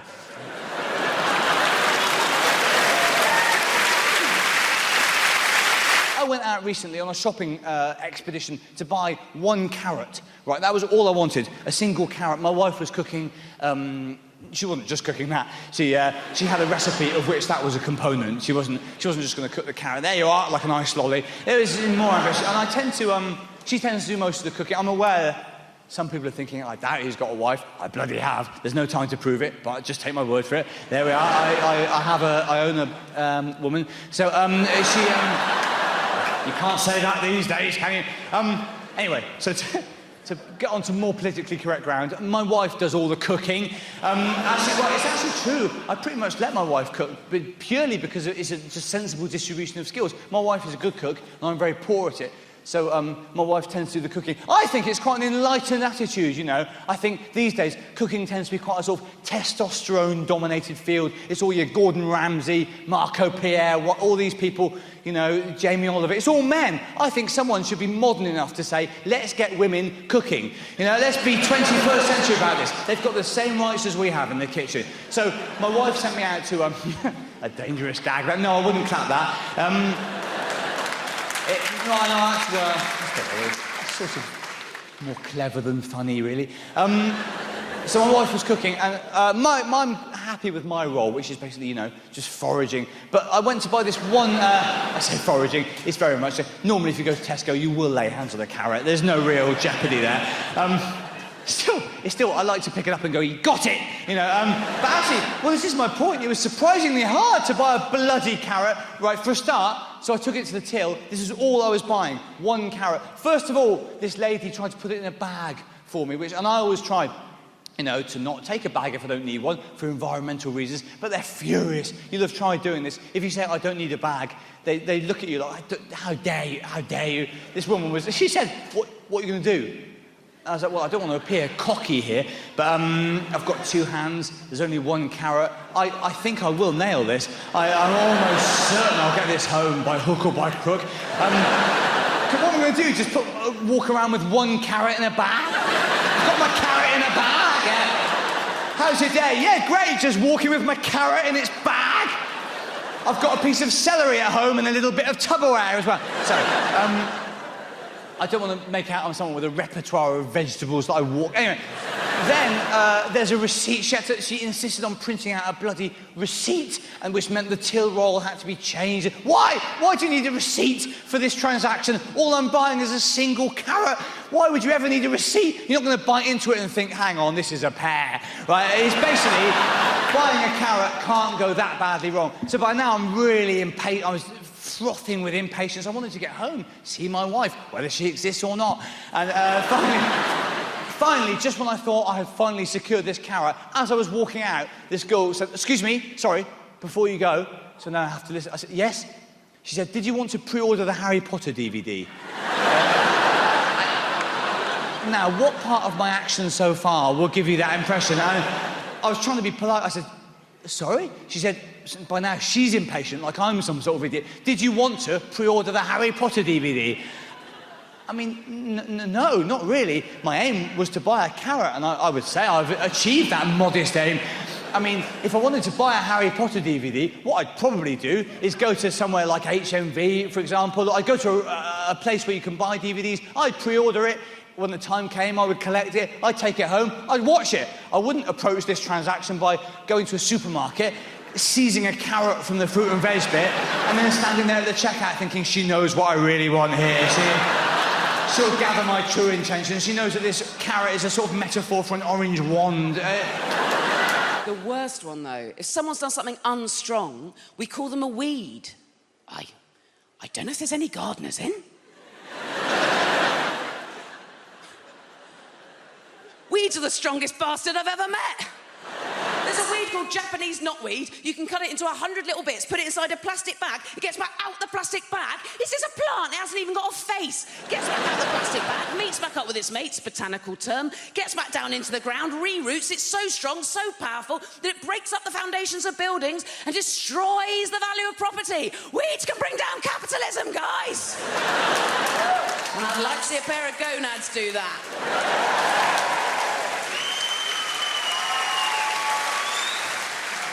I have got no idea if my attempts to gentlify my son are having any impact whatsoever. I have no idea. I've seen one inkling, ever. He was playing with a couple of dinosaurs. He didn't know that I was watching. They were fighting. All his play is violent and fighting. But as the dinosaurs were fighting, I saw this. They were going, rah, rah, rah, rah. And at the end of the fight, they went, goodbye, darling, goodbye. Yes, I did that. But the rest of the time, he's a nightmare. I'm so honest in my comedy about what a handful my son is. I feel like I need to reassure you, like, you know, I do love him. Don't ring anyone.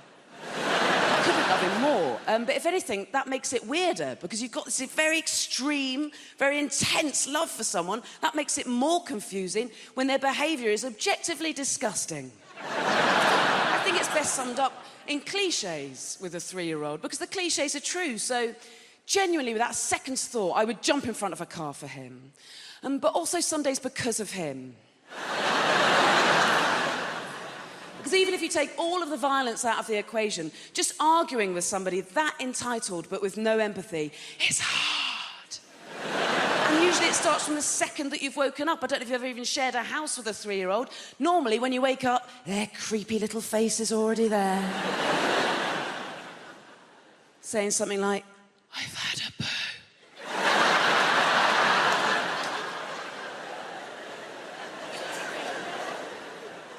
They say anything that means that you have to get up. So once, I genuinely got, all the taps are on.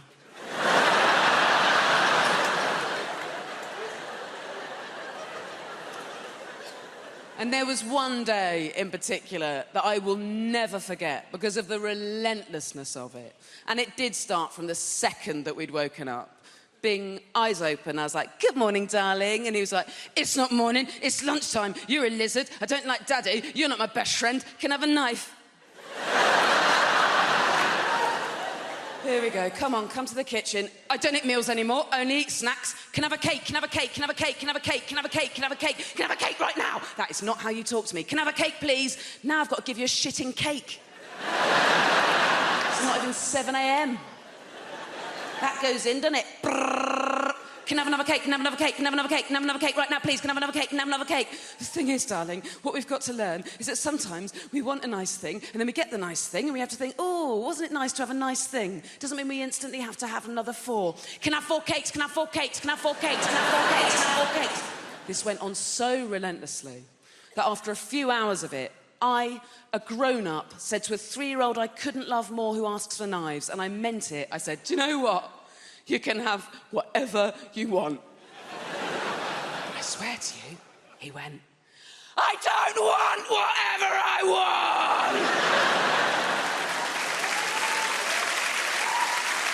want! I love this show because it's the only one on TV with no vampires in it. Honestly, everything's got vampires now. All I know is if my daughter and me were vampires, it'd be exactly the same.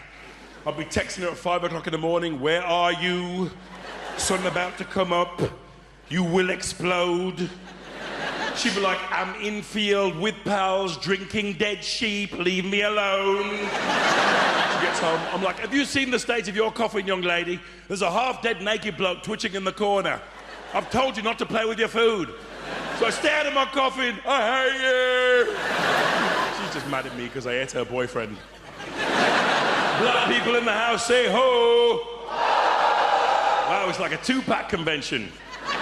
Brixton's empty. I said that in Winchester once, absolute silence. Not one black guy in the entire place. All right, there was one, all right? He was on the second row going, please don't talk to me, please don't talk to me. Imagine being the only black guy in Winchester, though. Wouldn't that be fantastic? You'd have a license to go up to every black woman you see and go, excuse me, we have to breed.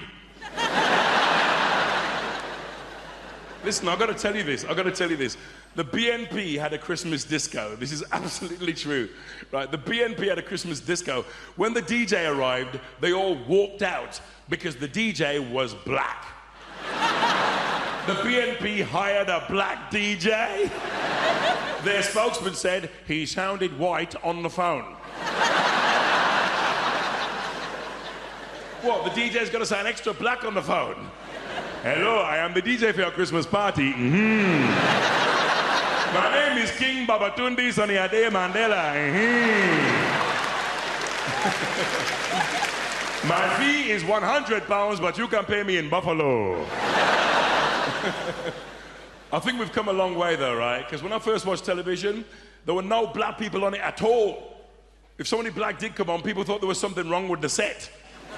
They'd be on the phone to the TV repairman. Hello, there's a dark bloke on my telly. Can you come and get him off? The only black people on television were the black and white minstrels. Remember them? They had black shoe polish all over their faces and these huge white lips. Accurate. My mum would be this close to the screen. Well, it's nice to see some black people on television for a change. But look at them lips. They must be from one of the small islands. I love being a comedian. This is all I can do. Because in my heart, I'm a 16-year-old boy, really, which is great to be a comedian, but not if you're a gynecologist. God, girls, can you imagine me coming into the room? You got your feet in the stirrups. All right, Mrs. Macon, let's have a bloody hell. I can see everything. Do you want some cider? I couldn't be an airline pilot, you know, because you're on your own in the cockpit. I'd have to be a steward out there with the passengers. Put on a bit of a show. People, if we're in a crash, please do not despair. Grab a mask from above your head and suck in lots of air. Whip on your life jacket and tie it very tight. Then stick your hair between your legs and kiss your ass goodnight.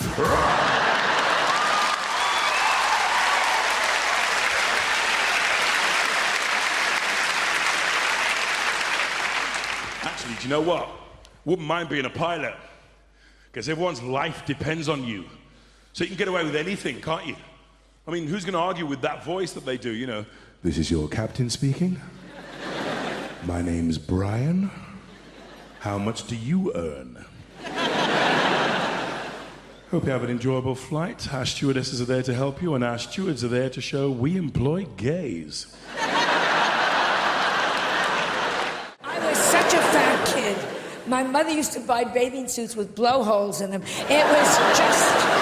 But my parents... I don't want to go into my childhood here because it's wrong. My parents hated me, okay? We're all going to hear the story, aren't we? My parents hated me too.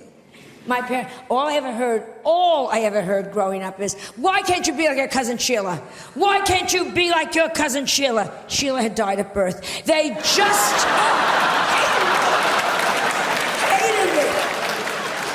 Whenever we would go like in front of a street, each parent would take my hand, hold our hand, we're crossing the street, and then they'd swing me into the traffic. They used to say, take candy from strangers. Ask the funny man in the raincoat, does he own a van?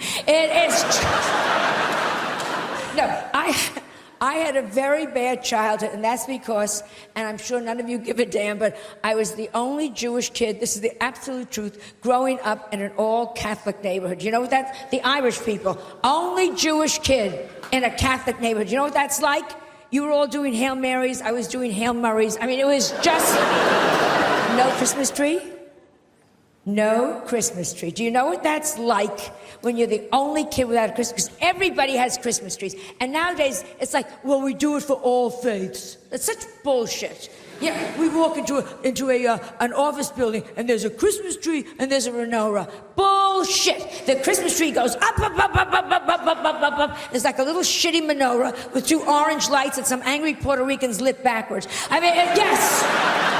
Juan, you lit those lights backwards. Fuck you, you killed our Lord. I mean, it is just... So, I'm at the age where I figure, screw it, I'm gonna have a Christmas tree. I got the biggest Christmas tree I got a 2-story high Christmas tree. I put everything you could think of on that. Up, up, up, up, up, gorgeous, gorgeous, gorgeous. On the bottom, I got the manger. I got the whole goddamn thing going there. The wise men, the sheep. The only thing is, I have the baby, but I'm Jewish. I got him a nanny. It was just, oh yes. And I redressed Mary. She didn't look good. That stupid thing over her head, come on. I put her in a Chanel suit, Manolo Blahniks, and a Louis Vuitton pocketbook. You're the mother of God. Look it. It is just... Am I wrong? If she had looked like that, she would have gotten into the inn. Yes. The point is, it's about looks. Mary, she looked good. She would have done better. Mother Teresa, oh, don't give me, oh. Mother Teresa, if she had looked better, she'd be a saint by now. Was she a bow wow? Yes. Did she need electrolysis? Let's talk to each other here. Even lepers were throwing their fingers at her. Here, get because it is all about looks. This is my message, Great Britain. This is my message. Looks count. Education, looks count. I have no sex appeal, and it has screwed me up for life. Peeping Toms look in my window, pull down the shade. You have no idea. My gynecologist examines me by telephone. It is just...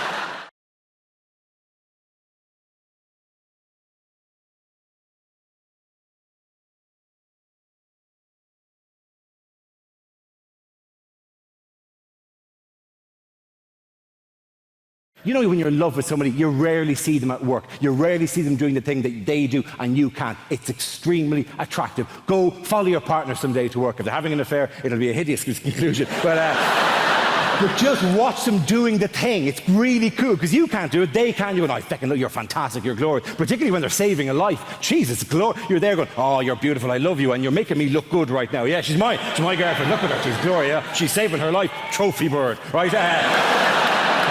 I had to be peeled off the doctor the day of the mini-stroke.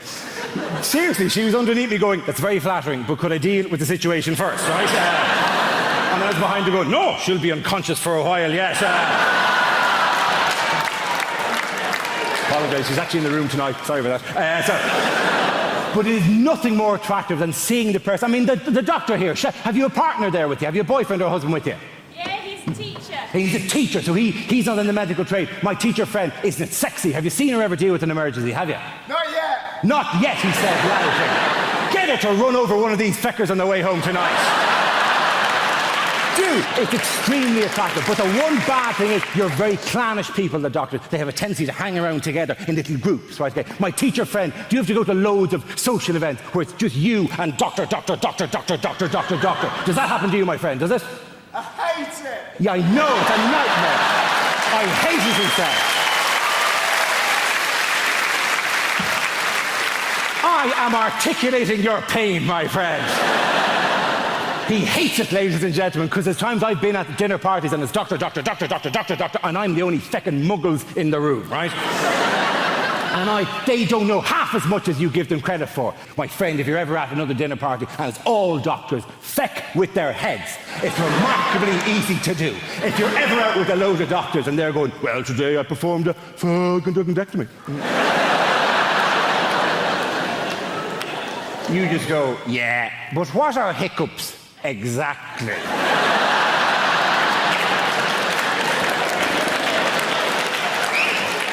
There's many competing theories at the moment. And then you go, why, if you stay in bed longer, do you feel more tired?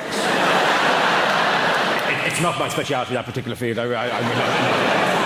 Does time heal all wounds? Who the fuck invited you to this dinner party anyway? What are the Oil of Olay 7 signs of aging?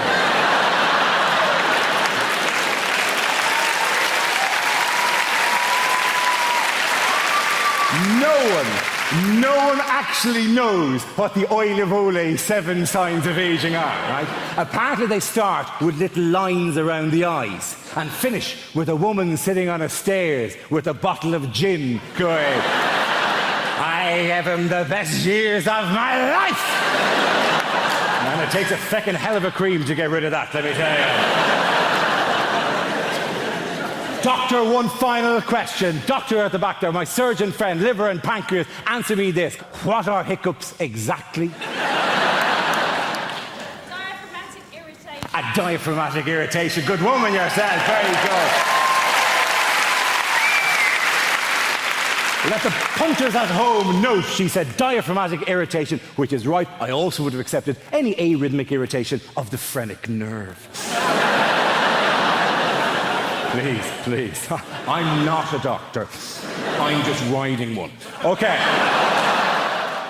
Do I get to travel with this job a lot, which I enjoy? I get recognised as well, which is a strange experience. It's not always from being on TV. Sometimes you just get recognised the next day if you've done a gig somewhere. Like I had this recently. I was up north and I'd been doing some gigs. The next day, I was just in the hotel having my breakfast. And there was a couple in the corner, and I could see they kept looking at me. This couple must have been sort of in their 50s. And they kept looking over at me, and I was just having my breakfast. And as they got up to leave, they came past my table, and they stopped.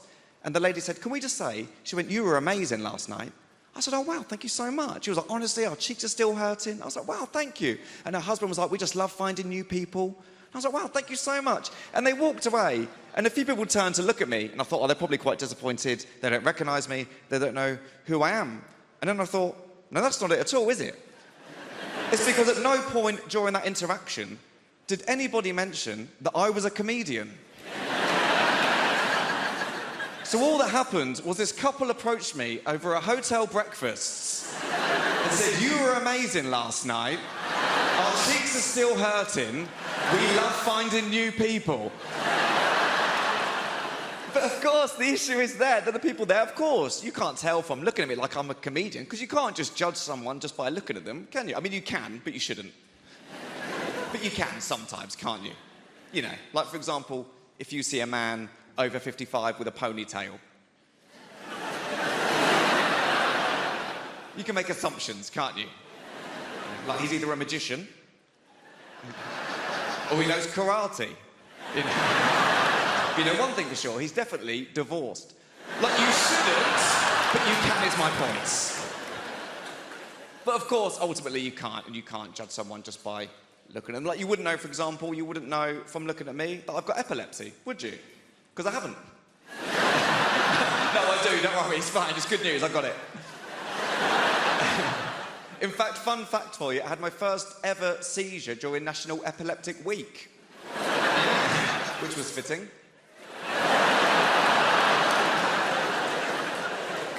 I'll tell you about the first seizure I ever had. Is that okay to do? Is that all right? Thank you. I know sometimes people get a bit funny if people start talking about health conditions. I know some people don't like to talk about their own health conditions. Like, I've got a friend called Paul. He's got psoriasis. Doesn't like to talk about it at all, and I'd rather just sweep under the carpet. So people in the minutes... Some big fans of psoriasis stuff down here. There's more if you want it. Just scratching the surface. But no, we'll move on. It's one condition at a time. Yeah, sorry. The first seizure I ever had, it was my first year at university. I was in Topshop trying on a pair of jeans in Topshop. I had no idea that I had epilepsy. I just went in there to try on these jeans, fell to the floor, I had a seizure. I woke up, still in Topshop. I had no idea what was going on. I just woke up. There was this bright light and 3 women looking over me. I thought I was in heaven. And then one of them just went, excuse me. She went, do you know what day it is? Now, I didn't know that was a thing. And I remember just thinking, can you not ask someone else?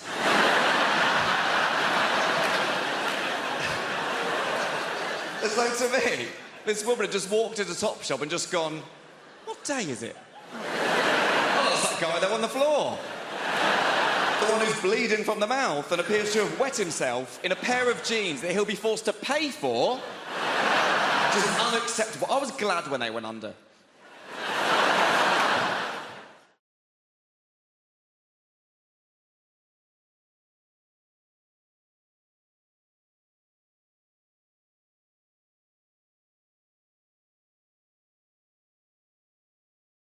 London, just a city dragging itself up by its cranes to ever new heights of unaffordability. It's been that way for years now, right? It's just a playground for the super wealthy and their offspring. And I'm not from that sort of background myself, regardless of what you may think from the way that I just pronounced the word years. I'm not, it's just a voice. This is genuinely true. During the last year for which I have available data, the high school I went to sent more people to ISIS than Oxbridge. Let you guess which way I went?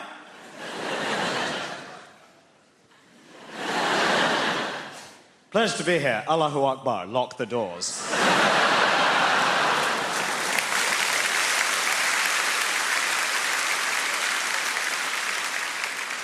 You might think the last line's obviously a joke. I'll get letters. Genuinely, I get strangers anonymously contacting me online insisting that I want to impose Sharia law on the West, which, as the atheist son of Hindu parents, makes me feel ever so naughty. Sharia, moi. And now, look at me. Regular guy on the BBC at Christmas time. Yeah. Although, admittedly, owing to the BBC's diversity regulations, because I'm on the bill, you now have to refer to it as Krishna time. I know, right? O.M. Ganesh. Lots of differences between the generations. My favorite Christmas film is Die Hard. My dad's still waiting for the Hindu remake. Die Hard, get reincarnated, die even harder. It's been an interesting time this year. Lots of changes in my area at the moment, right? My part of London is undergoing a lot of rapid gentrification, they call it, right? I don't know if I can be a gentrifier because...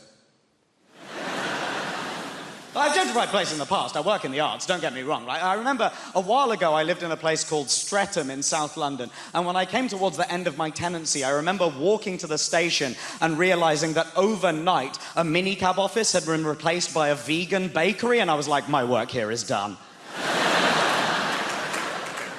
It's different from the way that it used to be, you know? When my grandparents came to this country, my grandparents came to this country with nothing, and yet they were able to start a family here, they were able to build a life for them, they were able to own property, largely because they drove down house prices in every neighbourhood they went to, but they were able... Property.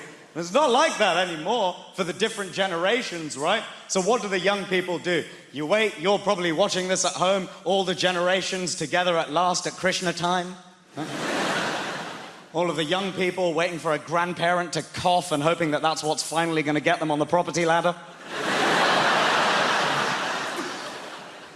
The problem is, as with any kind of inequality, with intergenerational inequality, the deck is stacked and we pretend it's a question of priorities that's made outcomes not identical, right?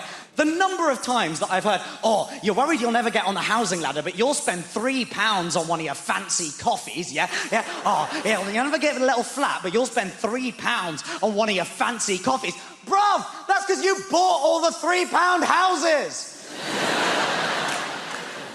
Few of those left, I'd prioritise that over a gingerbread latte. That is not the world that we currently live in, right? Guys, I currently, as an individual, earn more than both of my parents did, put together, adjusted in real terms, when 23 years ago they bought a 4-bedroom detached house in North London. The problem is my fondness for brunch. Sure.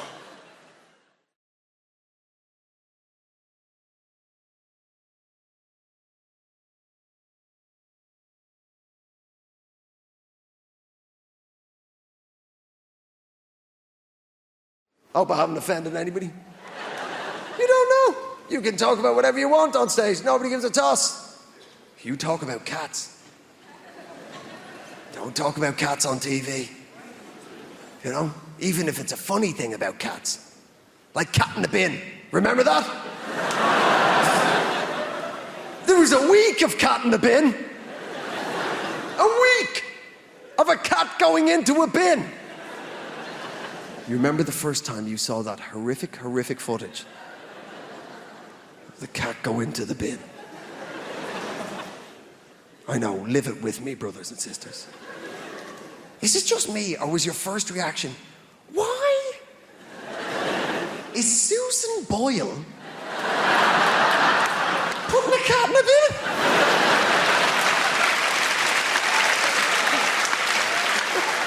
What is going on? Genuinely, my first reaction when I saw the cat go in, I've turned into such an environmental idiot as I've got older. Genuinely, my first reaction when I saw the cat go into the bin was, oh God, no, wrong bin.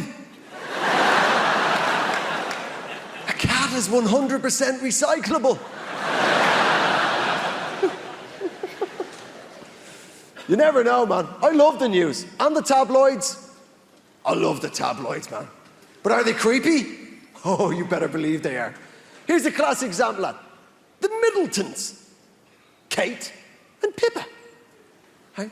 They must have been raised in pretty much the same upbringing, right? They've got to be pretty similar women. Not in the tabloids, they're not. I feel sorry for Pippa, do you? Because all the filth is on her, isn't it? Because the tabloids can't say anything untoward about Kate, not the future Queen of England. So, oh, here she comes. Lovely, lovely Kate. Oh, lovely, lovely Kate. Here she comes. Duchess of Cambridge, future Queen of England. Here she is. Oh, handing out coins to the immigrant children. Look at filthy Pippa. Oh, you filthy cat. Who brings an arse to a wedding?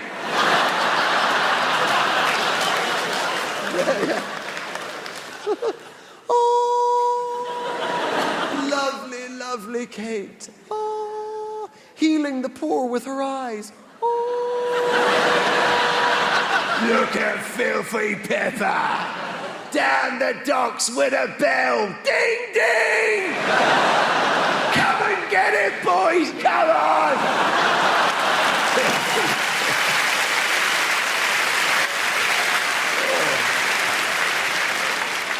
That's all I'm saying, people.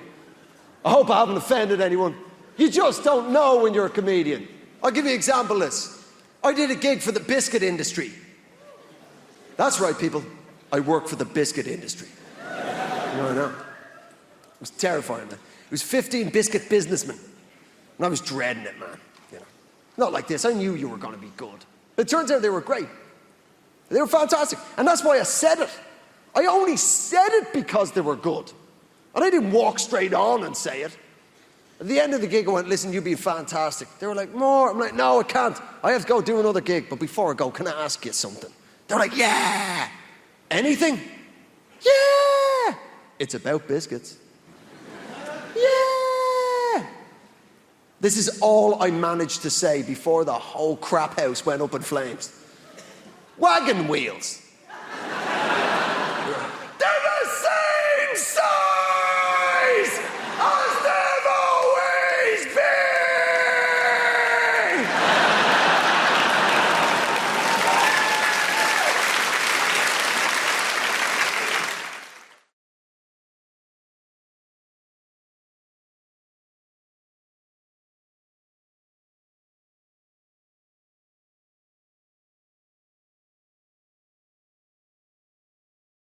So it's these two things. Wisdom in life, that's what your journey is. I don't think there's a God, ladies and gentlemen. I think it's just up to us to try and be wise, try and get wisdom. And we used to have pipes.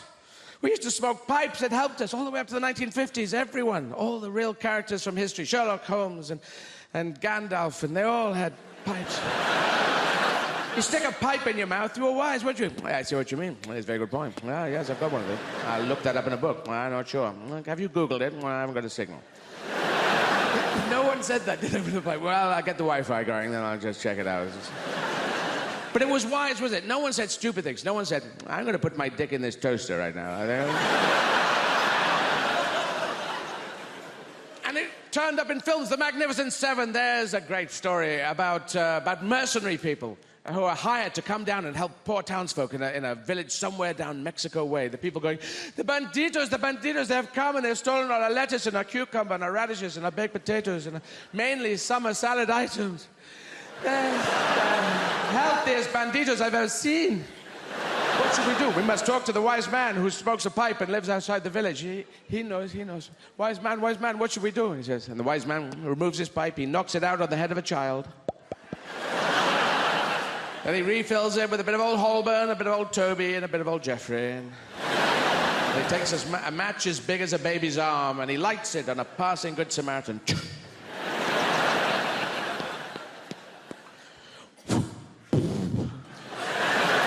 You must go north and find the gringos. The gringos, they're good with the guns. They will come. Yul Brynner, Steve McQueen, they will good being things. And get the man from U.N.C.L.E., Robert Vaughan, bring him too. And James Coburn, good with a knife, not so good with an Australian accent. And Charles Bronson, he can tunnel underwater. He's autodidactic. Yes, it was a wise thing, wasn't it? But nowadays, you wouldn't ask a pipe smoker what to do, would you? You wouldn't say, God, what's going on in our town? All the summer salad items have gone. What should we do? Why don't we ask those people who smoke pipes who all live in that one house? Yes. Bing bong. Yeah? What is it? We've lost the man came and the man from Del Monte, and he took all this thing, and there's no lettuce and cucumber. No, that's you, isn't it? What you must do is you must find them and remove their kneecaps. Put their feet on back to front. Sellotape their eyeballs together. I don't know, I'm on crack. Do people who smoke crack ever go, now maybe this is the crack talking?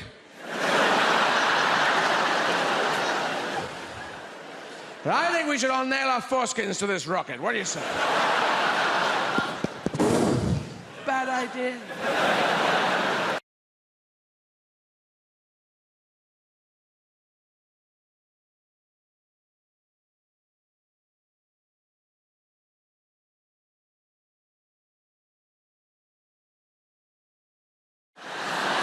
am quite impressed at the number of sports that have been adapted for disabled people, though. It's nice that they are so inclusive these days. I reckon we should go further and adapt versions of classic board games as well.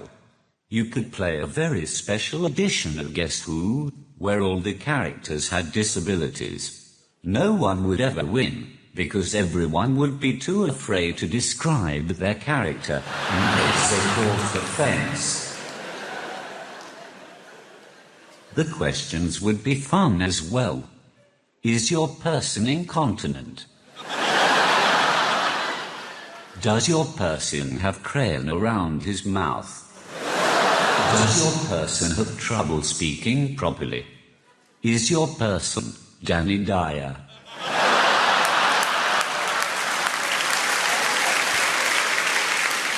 You could also have a disabled version of Monopoly, where every space is just free parking.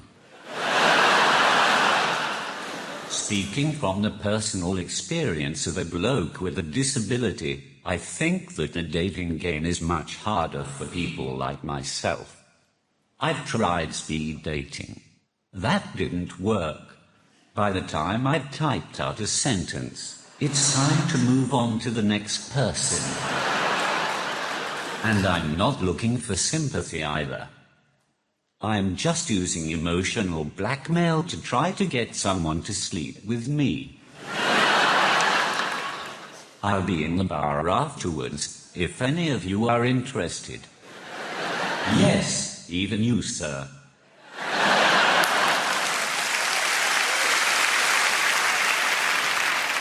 One of the main problems I have with dating is that I find it hard to approach girls in the traditional sense. I don't have the ability to chat up a woman. When I meet a girl, I have to type them up. And that just sounds wrong. You type up your dissertation, you type up your will, and you type up your letter to your grandma. There's nothing sexy about being typed up.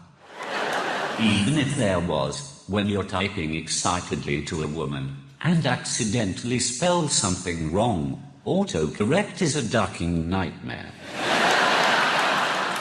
For example, I once asked a girl if she had a pen I could borrow, so I could write down her number. I didn't expect it to say, "Can I borrow your penis?" So you can imagine my surprise when she pulled it out right in front of me. It's at this point in my set when I like to remind people that I'm not related to Stephen Hawking in any way.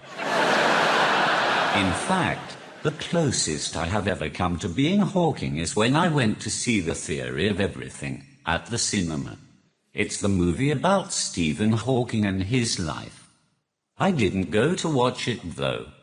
I just went so that I could sit at the back, say random sentences on my iPad, and fuck with the rest of the audience. I read this thing, right, online, so it must be true, where everyone who's under the age of 30 is going to live till 160. Like, you look tired now. 160! I don't want to be sat in a flat, leaking, liver spotted. Your ears and nose, they never stop growing. I'm going to be sat there looking like I work at bloody Gringotts Bank, just like... And I think if I get to 160, I'm ending it. I don't know how you do it. What are you going to do? Sort of suffocate yourself with a bag for life? I reckon the best way, and maybe like a toaster in a bath situation, but it'd be one of those like sit-down baths with a chair and a door, and then you have to wait for it all to fill up. You put in a bit of matey for a last bit of luxury, and then you go, oh shit, I forgot the toaster, and then you have to wait for it all to drain. You open the door, you go out onto the landing, down a stair lift, into the kitchen, you go, what the bloody hell have I come in here for? It's never going to happen.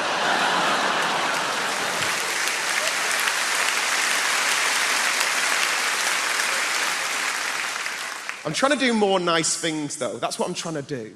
Because I've never really done anything with my life. I did a thing recently. I went to go and give blood for the first time. Has anyone ever done that?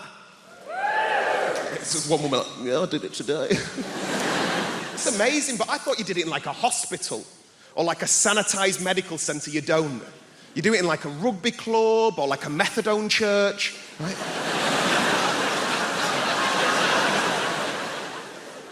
I turned up to this bingo hall near my nan's house, right? I was greeted by the second moodiest person I've ever seen in my life. It was a woman called Linda. Like, her name badge said Jean, but she looked like a Linda. Do you know what I mean? Like short bob, gelled fringe, good at darts. She weren't happy. She weren't. I turned up, she goes, have you got an appointment? And I went, no. And she goes, have you filled out a form? And I went, no. And then she threw this form at me, and as I'm walking off, she goes, thank you very much for giving blood. We really appreciate it. Giving blood is the greatest gift anyone could ever receive. And I'm thinking, Linda's never been given a slow cooker. So, take this form, I start filling it out. I had to use this woman's eyeliner because Linda wouldn't lend me a pen. Just filling it all out. And as I said, the only reason I went to go and give blood is make myself feel like I'd done something with my life. And instead, I'm faced with all these very serious adult questions. It was things like, have you ever been to Africa?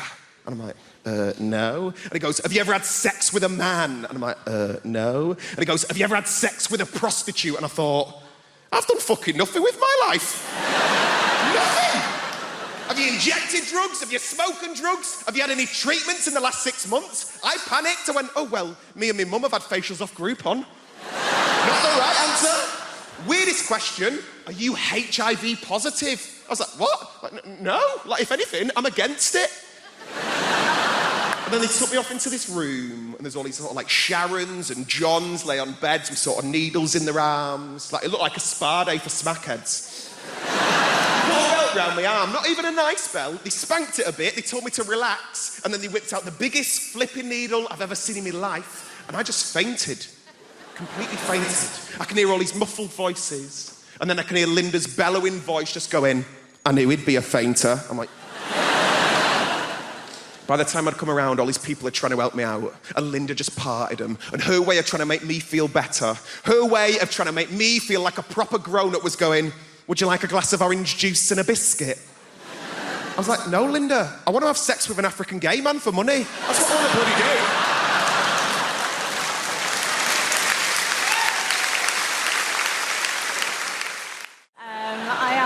What you call in show business a triple threat. I do comedy, and I do music, and I will cut you. Just joking, I probably won't. So it's so fantastic to be here today. I will be doing a little bit of music, so if you're a fan of NWA or Snoop Doggy Dogg, then I apologise. I'll be about 3 minutes. So this first song, this is about travelling on a train. Could you give me a cheer, Apollo, if you've ever been on a train before? About half. Okay, great.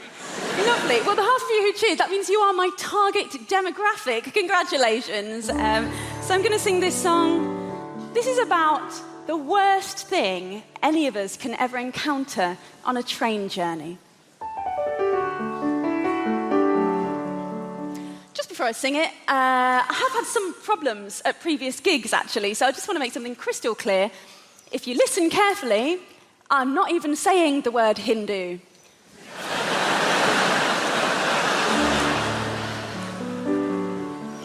Just listen harder.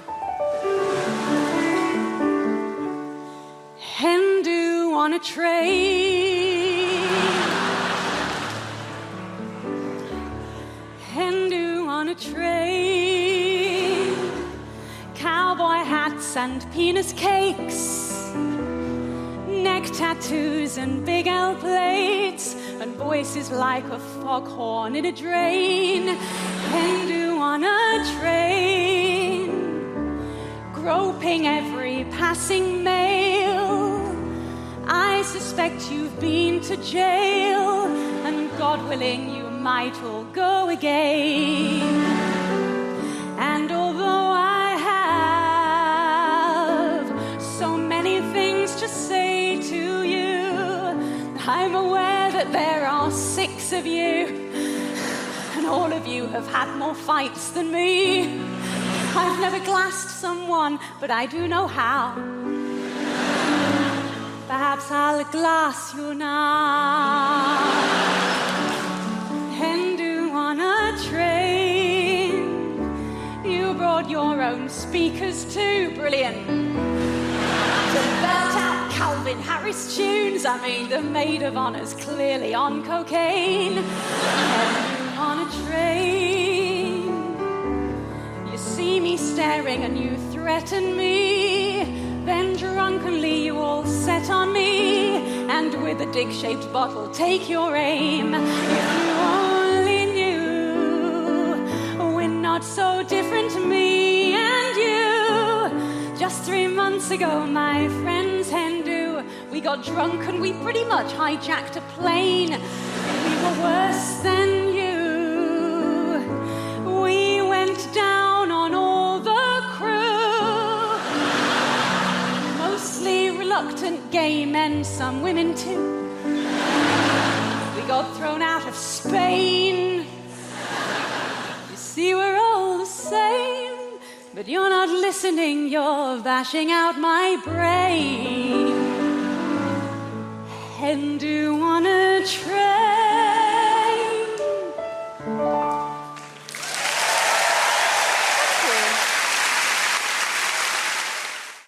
And this is what I'm talking about, the assumption that if you're in a place like that, you obviously are the help.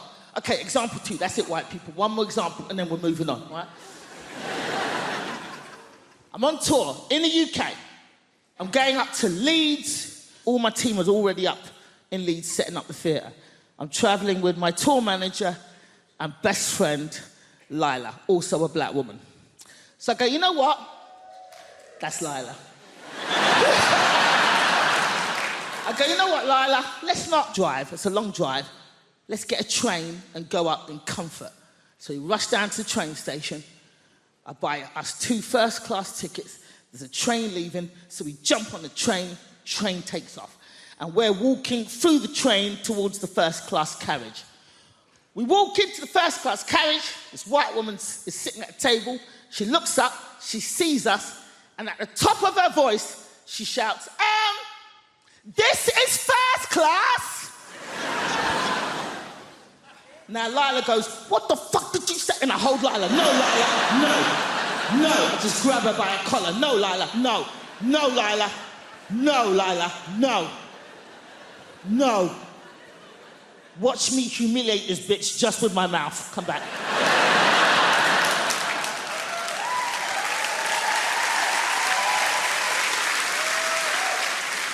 So at the top of my voice, I say, thank you, lady.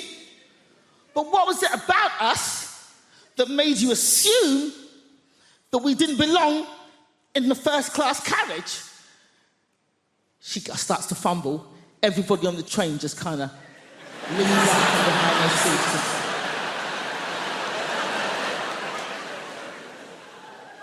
And she gets flustered. She's like, and then all she could think of was like, I thought you were lost. And I was like, how'd you get lost on a moving train going in one direction, bitch? How? Now, this woman was not alone. She was with her husband. Her husband was sitting opposite her at the table, same table. But we did not see her husband's face for this entire confrontation because the entire time he was hidden behind a newspaper, just... His hands never came down. All we saw were his knuckles just gripping that paper. And they were in their 60s. So they'd obviously been married a long time, and he's behind that newspaper going, ah! Nosy, big-mouth cow! 30 years we've been married, and every day of those 30 years I've said, mind your own fucking business!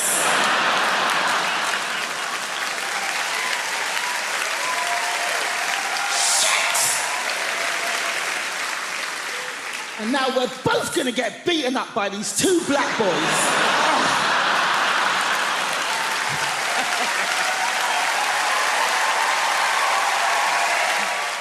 I recently got one of those virtual reality sets into the house, you know, with the mask and the whole... How many of you have done this yet? 1, 2, 7. It's amazing. It's genuinely stunning to me how few people have had a go on this, like whatever. It's genuinely stunning. You put the mask on your head, it's got 2 screens, independent screens, so therefore everywhere you move, it's like perfectly realistic. You put the headphones in, it's like completely immersive. You're in a 360 degree in all direction, totally artificial world. It's genuinely stunning. I think it's going to change gaming. I think it's going to change movies. It is going to revolutionize burglary. It's just... You break into a house and somebody has that on their face, Jesus, relax, chill out, you've got an hour. They're not going to know you're there. There's no rush, you can choose what you want. I like that, but that'll work well in the hall. It's a different game, right? And the weird thing is, as you saw there, not everyone's having a go at this. This is a genuinely transformative entertainment technology, and not everyone is using VR, right? And one of the quiet reasons that no one's talking about it, the reason that people aren't using VR is because nobody's using it to watch porn.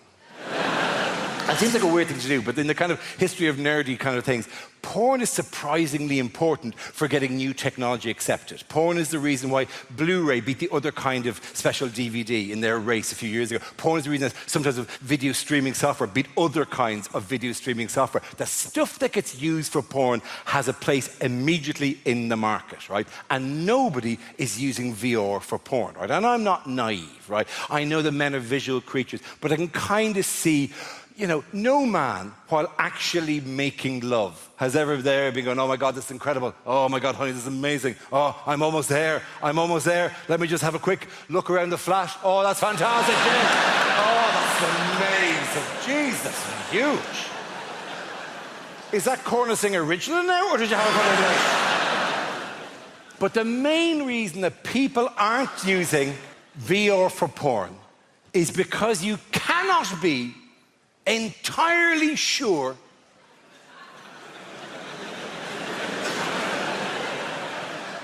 that she's out for the afternoon.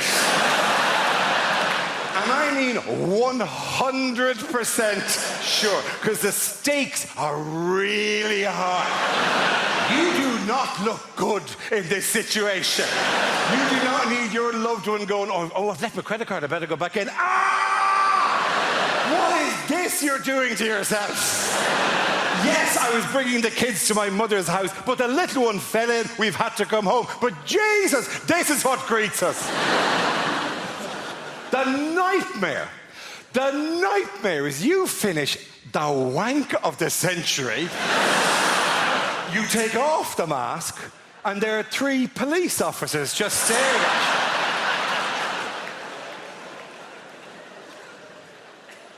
you. Going, do you have no idea what's been happening for the last while? Somebody broke into your house.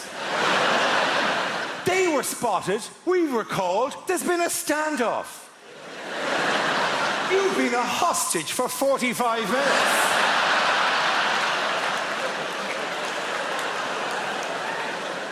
We've had to close off your road. Sky News have a helicopter slowly circling overhead. Your wife is outside on a megaphone going, stay strong, John, stay strong.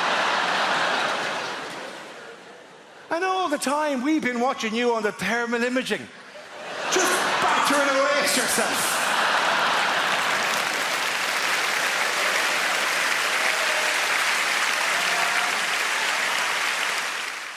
There's other younger people in the room, right? You know what I mean. You have only ever known a time in your life when you're trying not to get pregnant or trying not to get somebody else pregnant. And I don't want to blow my own trumpet, but on both accounts, I fucking smashed it. I think it comes down to skill set at the end of the day, doesn't it? People are just good at different things. Some people are good at the violin, some people are good at parallel parking. I was very good at taking the pill. Every day, every day, every day. Honestly, I used to think I was so good at taking the pill, I deserved a reward. Arguably, there was a reward. It was the reward of not having to watch Peppa Pig or cleaning up another human's shit. Tell you what I don't understand, right, is women who are on the pill and forget to take it. Don't get that. Because don't get me wrong, I forget things. I forget my keys, my wallet, the fact I'm married. Sure! But forgetting to take something that can prevent you from creating a human that could one day say, Turn the machines off. It's what she would have wanted.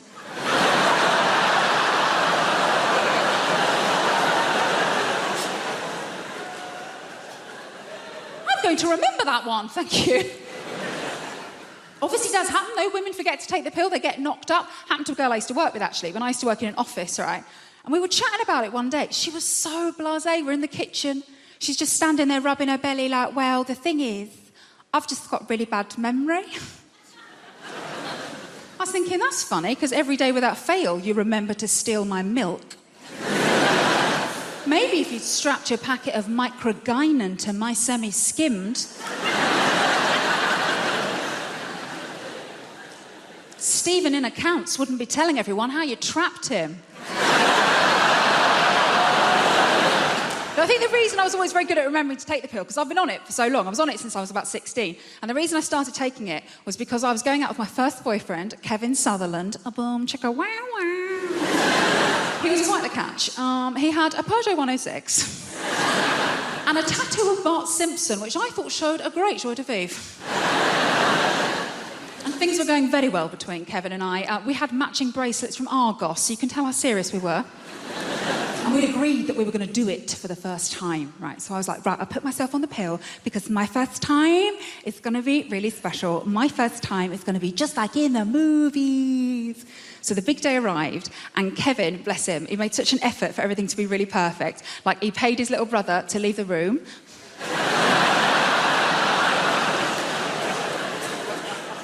To this day, the most romantic thing a man has ever done for me.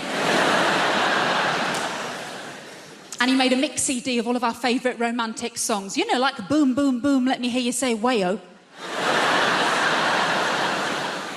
And as we lay down on his single bed, with his Liverpool FC duvet cover on it,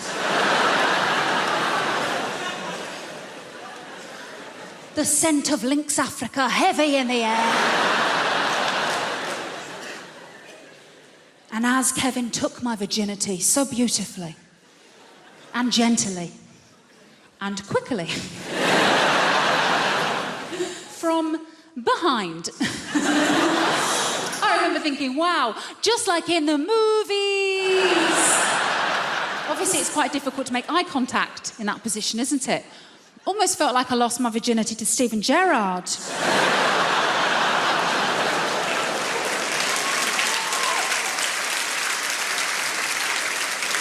I'll never walk alone. I never will. A lot of people often ask what made me get into stand-up comedy. I always say my mum's side, that's the funny side. But it more or less started with school. When I was in school, I was dyslexic. I can hear the thoughts in the room right now. Oh my God, he's dyslexic. He can't play Scrabble. Oh my gosh, he can't. I think where comedy started for me, because I was a bit of a class clown, you know, and the thing is, when you're dyslexic, it's not that you can't read or you can't write. For every child, it's always different. For myself, it was always my concentration would affect my education. Like, let's say, for example, I'm talking, let's say me and you are friends, bro. We're not being destructive, though, to the class. But everybody in this room remembers that one particular old teacher. She's like 172 or some stuff like that, yeah? And do you remember when she'd catch you talking and make a big meal out of it? So we're having a small conversation, then she'd notice me, particularly me, talking,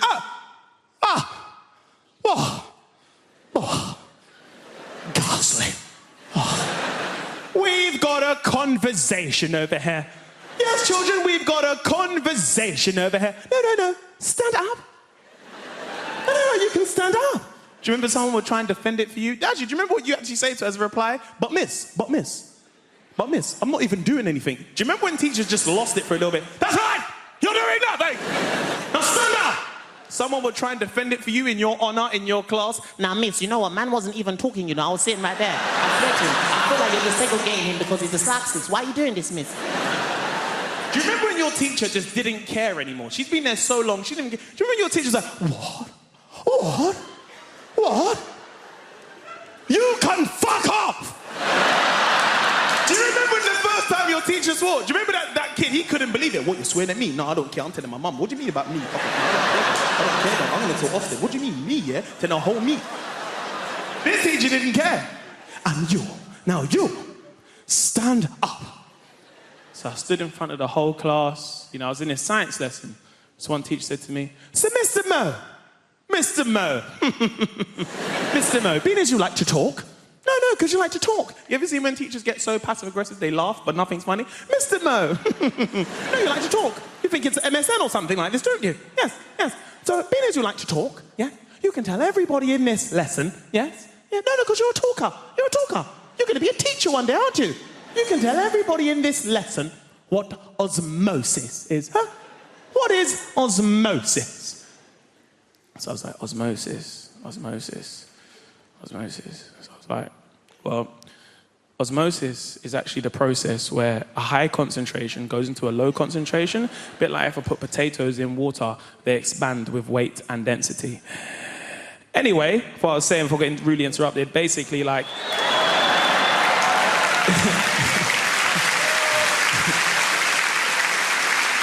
This old teacher lost her mind. Do you remember the teacher got so angry they start shaking, but they shake so much their turkey neck would shake at the same time? Do you remember that teacher? How dare you, in my lesson, on the day of the Sabbath? The Sabbath?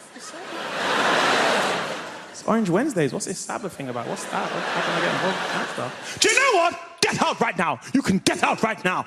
So I never forget, I'm walking outside the lesson, spudding some of the guys in the way. Don't know.